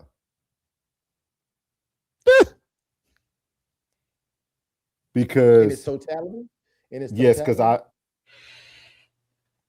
I think again, I say this all the time, so it's like beating a dead horse, but I keep telling y'all how powerful we are.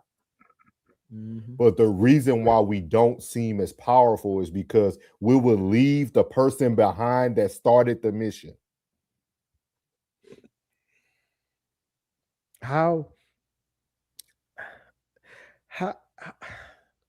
white people, if you watching, it's the one right here.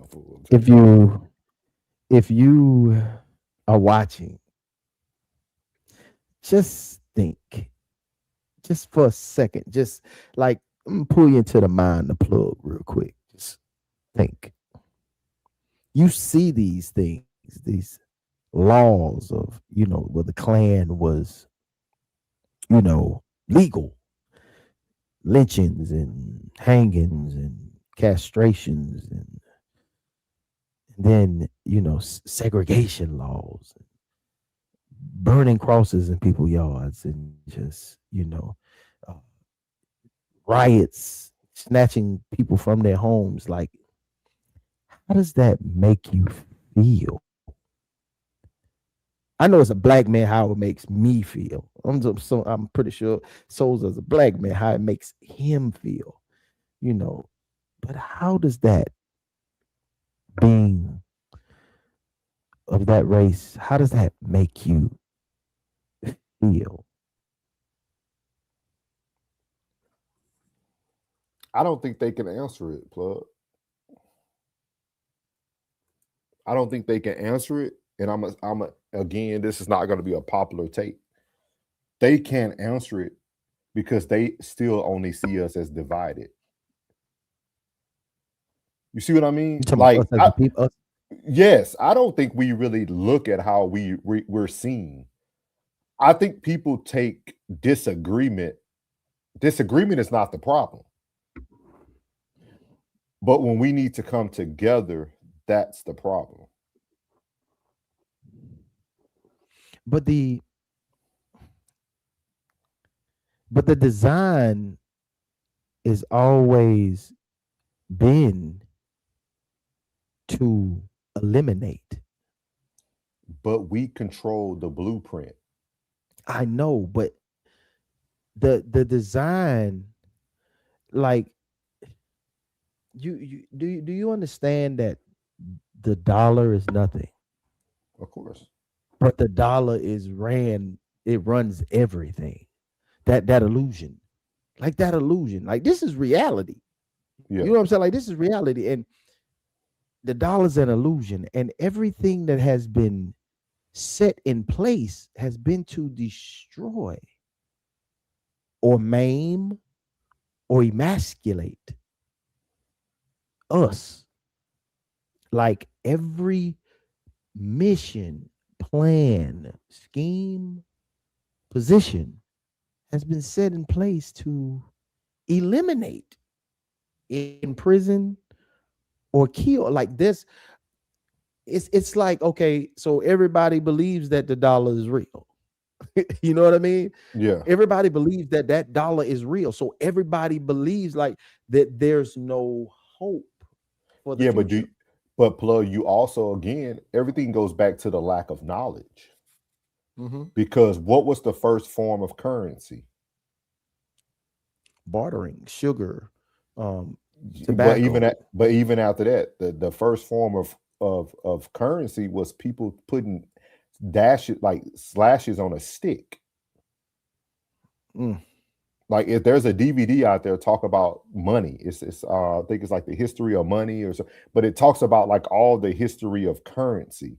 Like currency used to be on a stick. You would take it to the king or whoever gave you the allowance, however you want it, and they would put the slashes on the stick. We don't even think about it. Banks are opened on no money. Go look at this is in the history books. This is on video on a DVD. Like banks are created off of no money. That's why the best time to go get a loan is at a new bank. Because your debt creates their money. Yeah. And I feel we are where we are because we don't have the knowledge. Like we only look at one thing because I'm kind of saddened that y'all didn't know who Claudette was. Not until I got grown. And you can go back and watch some of my old No Middlemans, and you can watch some of my old lives that I did before No Middleman. I talked about her before multiple times. Even on my Facebook, you can go back years ago when I used to do the post for Black History every day. Because everything starts with the knowledge. We're fighting against people who have no knowledge. The only thing we focus on is slavery. We don't have any knowledge past. I mean, not everybody. Not some people do. I'm not speaking for everybody, but a lot of times our battles are against the lack of knowledge. Not that we can't do the things that we want to do. It's due to we lack knowledge. Is that Ezekiel? That's Ezekiel, right? What are you talking My about? people perish due to lack of knowledge. Oh, yeah. So man, I just wanted to close it out with that. I thought it would be a powerful message for the masses. We will read the chats like we always do, and then I don't know, Ray, were you able to? You got a closer for us, Ray? I do. Okay. Good segment, dog. Good segment, bro. Yeah. Appreciate it. Great. It was a great show. Show. Y'all, hey, great show. I will say, make sure y'all share this out. I will say this too. There was a lot of things that I didn't know about the civil rights movement until what I was only taught in school, of course, through my years, through my grade schools. But I visited Memphis, and I went to the National Civil Rights Museum there with the Lorraine Hotel, where unfortunately, where Martin Luther King was killed. And there was a lot of things in there. I'm a person who likes museums and whatnot. There was a lot of information in there that I never knew went down, during that. And it was a very emotional experience for me as well there. And there were a couple of people there that I saw that had emotional moments as well that probably didn't know some of the things that happened during that time because they were ill-educated, just like I didn't. And maybe so I did learn about Claudette listening to some of your podcasts and earlier things. I don't know exactly where, I don't remember exactly where I picked it up from, but I never knew that. They never really taught that in my schooling here. Not that I remember, so. Matter of fact, if y'all want, I'm thinking about it after Rain said it. If y'all go back to, I think it was our Pretty Privilege show. It was one of our segments we did about pretty privilege. I talked about this because we talked about the complexion and the light skin of Rosa Parks. Okay. Mel said, "Good evening, souls and rain." What's up, man? Welcome in. She used to the late night. We normally start about 11. Yeah. Penny said, "Claudette, she get her roses." Definitely. Penny said, "Souls, you wrong for Plug and Rain name in the narrative." What I did with the plug? How I put plug in there? You said no. You say plugging Rain's name. Oh, okay. Y'all so petty. He's talking about low blow. So global. Penny said, we all know that narrative is just as important as the principle.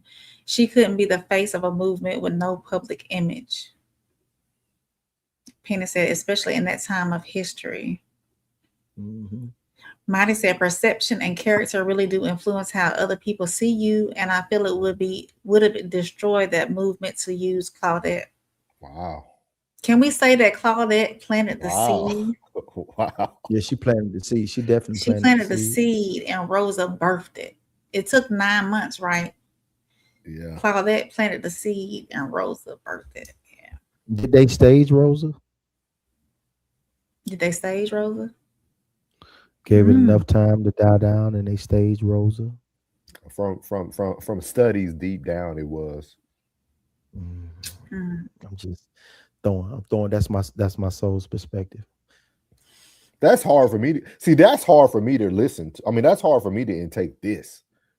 Why? Perception and character really do influence how other people see you. And I feel it would have destroyed that movement to use Claudette. Not using Claudette is why you single mothers have the appearance and the perception you do. Think like we have to start putting things together. Like the perception men have about single mothers and women, that was Claudette. But that was a single mother who was trying to actually create a movement.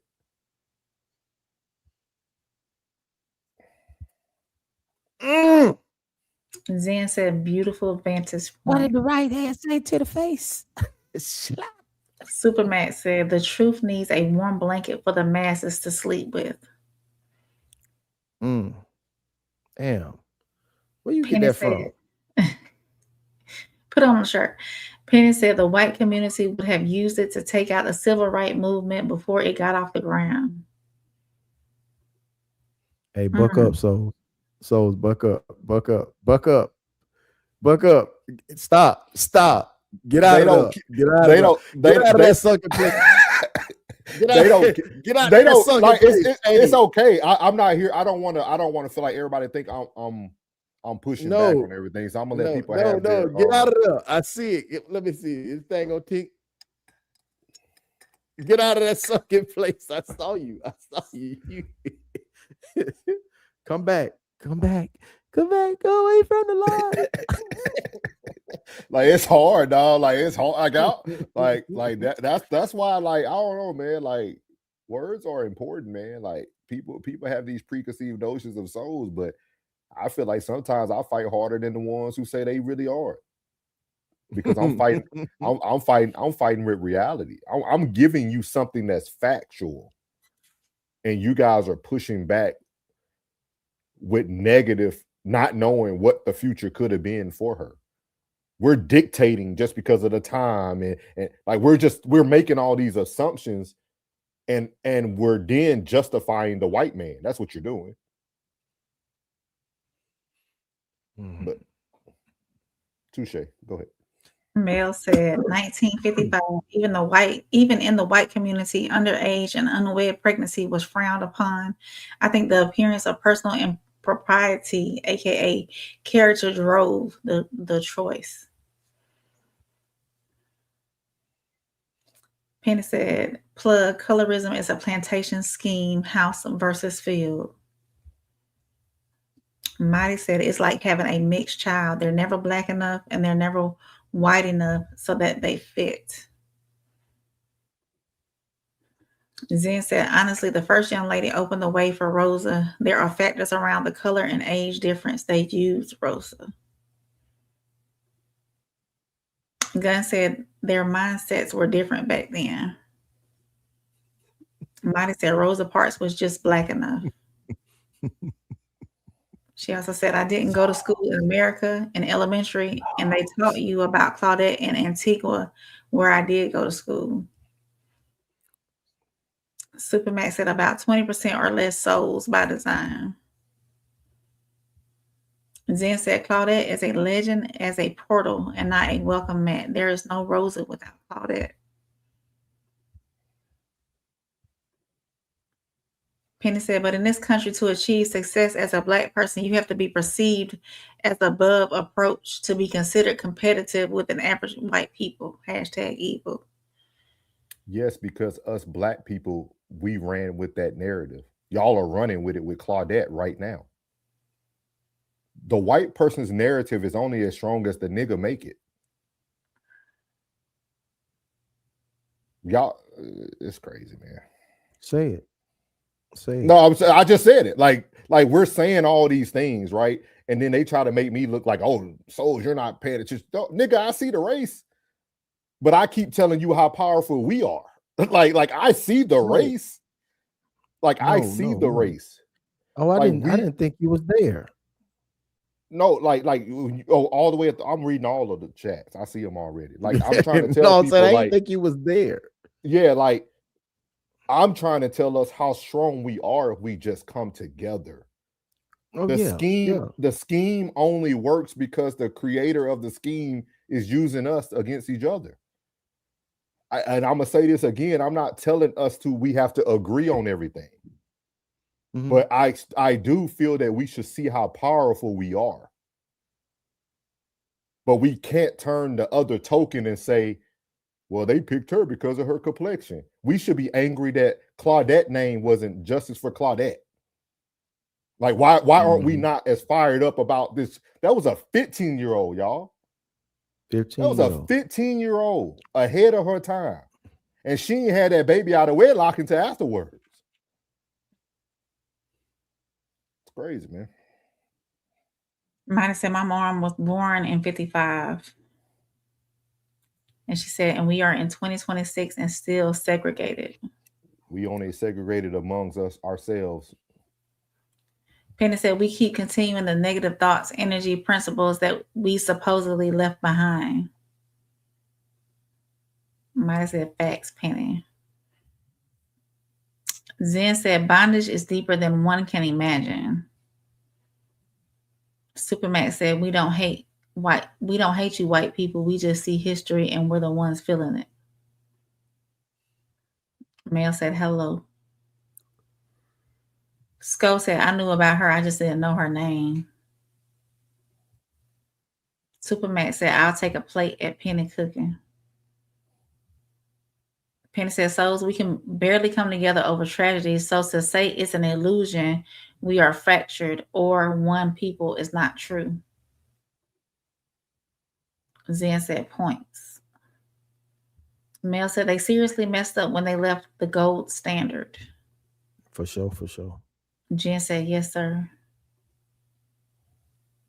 Mighty said, I feel that all children should go overseas for some of their early education. Mel said, I had heard Claudette's story. Putting her and Rosa together was years in the making for me.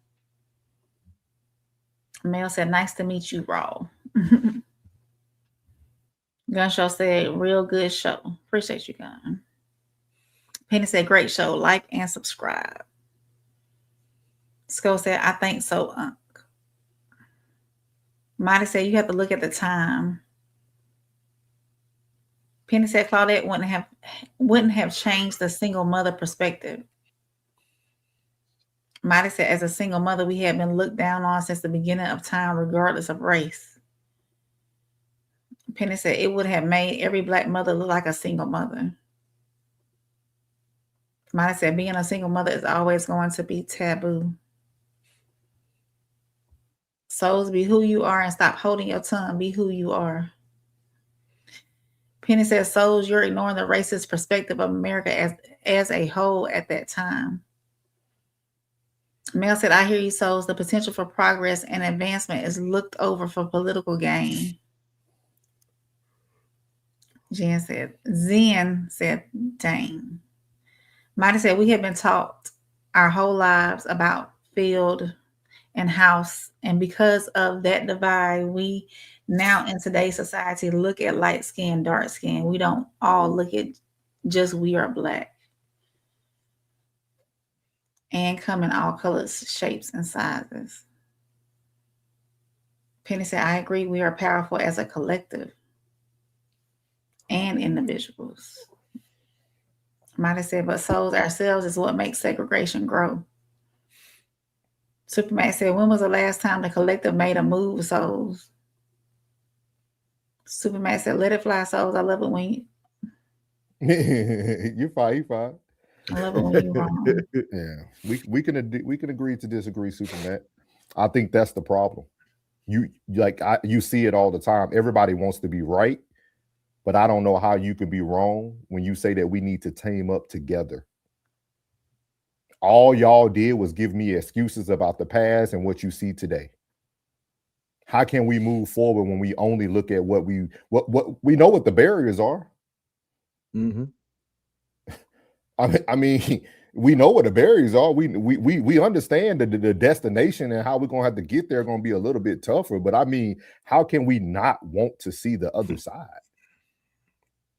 I think that when I think back, like even when I was a youngster, we was never together per se. It was all about, making sure that, like when people say, yeah, I got a whooping if Miss Jenkins seen me down here doing something wrong. But I think it was more about protecting the community than coming together. Because I never, like, if we had fireworks, nobody ever got fireworks collectively together, like went to the store together, bought the fireworks together. It was always, I think it was more of a, like, we was in the community separately. Like when I think about, let's just say Black Wall Street, those was separate businesses that was in one community.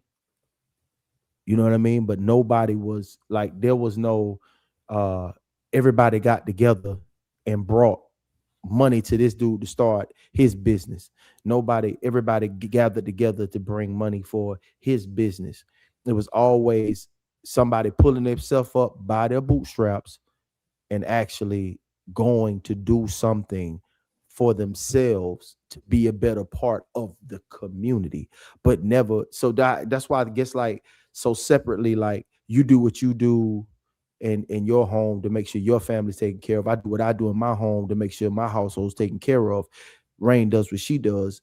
And it's just, but it's not, then we come together as a community here, but we still do things separately. You know what I mean? Like I never thought that it was supposed to be together, because it seemed like that when we do come together, there's conflict. You know why? You know Because what I mean? you know why it's conflict? Because you just said it. You just did everything separately without a goal in mind. You only had an individualistic goal. You had no group goal. And like, again, for those who don't know, I would highly suggest y'all go watch my Shreveport segment I did, because it'll show you guys why I think the way I think. In our Black community, Shreveport, Louisiana, that's what Black people did. Everybody came together. We didn't always agree, but we came together to have the same mission. I talked about the Black dude who became a doctor so that they could use his offices to have hidden meetings with all the Black people.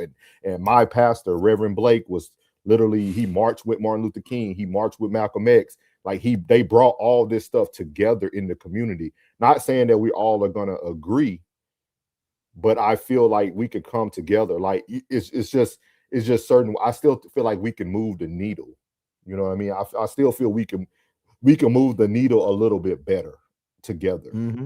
Not saying we're going to agree on everything, but we can at least move it together. You know what I mean? So it's like religion. You know what I'm saying? It's like religion. As much as it brings us together, the more it tears us apart. You know what I mean? It's just, I always thought about how I can fix it. You know what I mean? Like, how can I fix it? You know what I mean? And it always comes back that I can't go outside. I always have to fix what's inside. You know what I'm saying? Like, before I can think about the entire Harris, Jackson, Foster, Davidson family, I have to think about the Davidson family. Let's get Davidson on point, and maybe we'll be an example to the Jackson, the Fosters, and the Harrises. You know what I'm saying? Like, it's just, Yeah, I hear that too, and I've seen that episode, and I was like, I was elated that it was so much unity. You know, and I was elated, but it's like I think about my community. It's like it was such like capitalism on a small scale. Like everybody was fending for themselves. And Penny, Everybody I would highly suggest you go do the full research on Tulsa too. Tulsa did rebuild. Go look at the reason why once they rebuilt, why they really separated. Everybody needs to go get the real details. Like really take the time out to get the real details. Or if you ever get to travel and go to the Black History Museum in DC, Tulsa recovered. It's just when they recovered, it was kind of what Plug was just saying. All the Black companies started focusing on how they can do for themselves and no longer for the collective.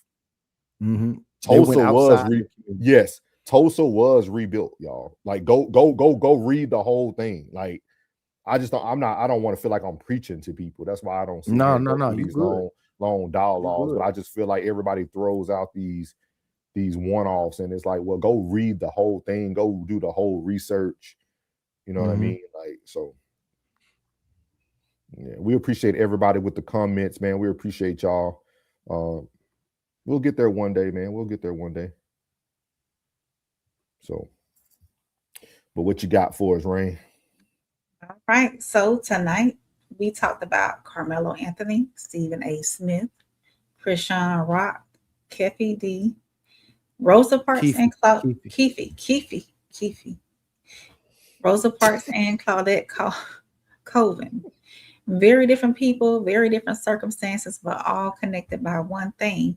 How character is perceived can shape the way people receive your story. Sometimes perception works against you. Sometimes it works in your favor. And sometimes, like with Rosa Parks and Claudette Colvin, the person in the public is more willing to embrace the person the public is more willing to embrace becomes the face of a much larger story. That doesn't mean character doesn't matter, because it does. But tonight was about recognizing the difference between who someone actually is, what they actually did, and who we've already decided they are. Because once a perception is created, everything that comes after that can get filtered through it. So the question I want to leave with y'all tonight is, are we judging the facts in front of us, or are we judging the character we've already assigned the person? Thank y'all for watching No Middleman tonight, for commenting, sharing your perspectives, and being part of the conversation. Make sure y'all hit that like button, subscribe, turn on your notifications. And if you are catching this on the rewatch, leave your thoughts in the comment section down below. And as always, the truth don't need a middleman. Good night, everybody.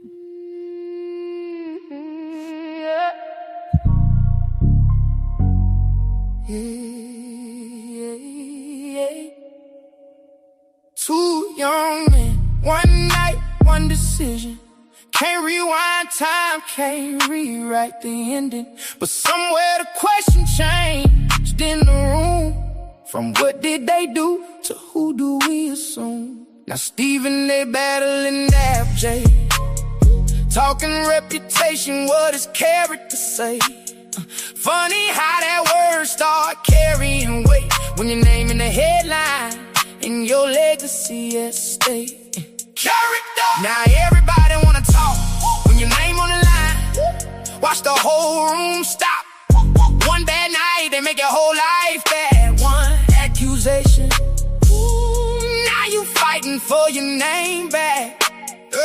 Stephen A. fighting NABJ over his young man in court. Different states, but listen, who you are and what you did ain't the same thing. But perception hit harder when the headlines rain. Character, who control the frame? Who gets grace when they coming for a name? Truth moves slow, narratives move fast. One moment hit the net, now they digging through your past. Courtroom cold, judge drawing that line. Can't dump a whole lifetime in one point in time. Reputation ain't proof, history ain't the act. Character ain't automatically evidence of fact. Outside different, internet got the gavel. One clip, one post, now your whole life unravel. Headline loaded, everybody choose war. Nobody asking what the evidence support. One mistake, that's who we always been. One good deed, he can never have watching both sides choosing truth in the middle while the timeline moving. That's Stephen A saying don't play with my name. NABJ criticism, put character in the frame. Defending his record, defending his work, saying look what I built for you, drag it through dirt. I ain't picking no winner, that ain't the mission. I'm holding up a mirror to the contradiction. When it's somebody else's character up for debate, when it's your reputation, character carry weight. Tell me who gets grace, who gets their whole resume put back in place, who gets one moment, who gets their whole past, who gets context when judgment moving.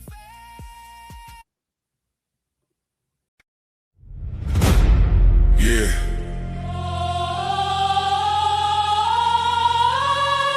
This ain't no handouts. No shortcuts. No middleman. No middleman. No middleman. No middleman. Middleman. No middleman. Middleman. Middleman. No middleman. Middleman. Middleman. Middleman. No middleman, I get it direct. Pressure talk, I don't deal in the flex. Cut the line, I don't wait, I collect. If it's mine, I'ma claim my respect. No middleman, I move with intent. Boss moves only, every dollar was spent. No favors, no deals, no rent. Built from the ground, now the whole game bent. Started with a vision, had to cut the distractions. No handshake, just results and reactions. They was talking plays, I was making it happen. Turn losses to losses, then flipped it to passion.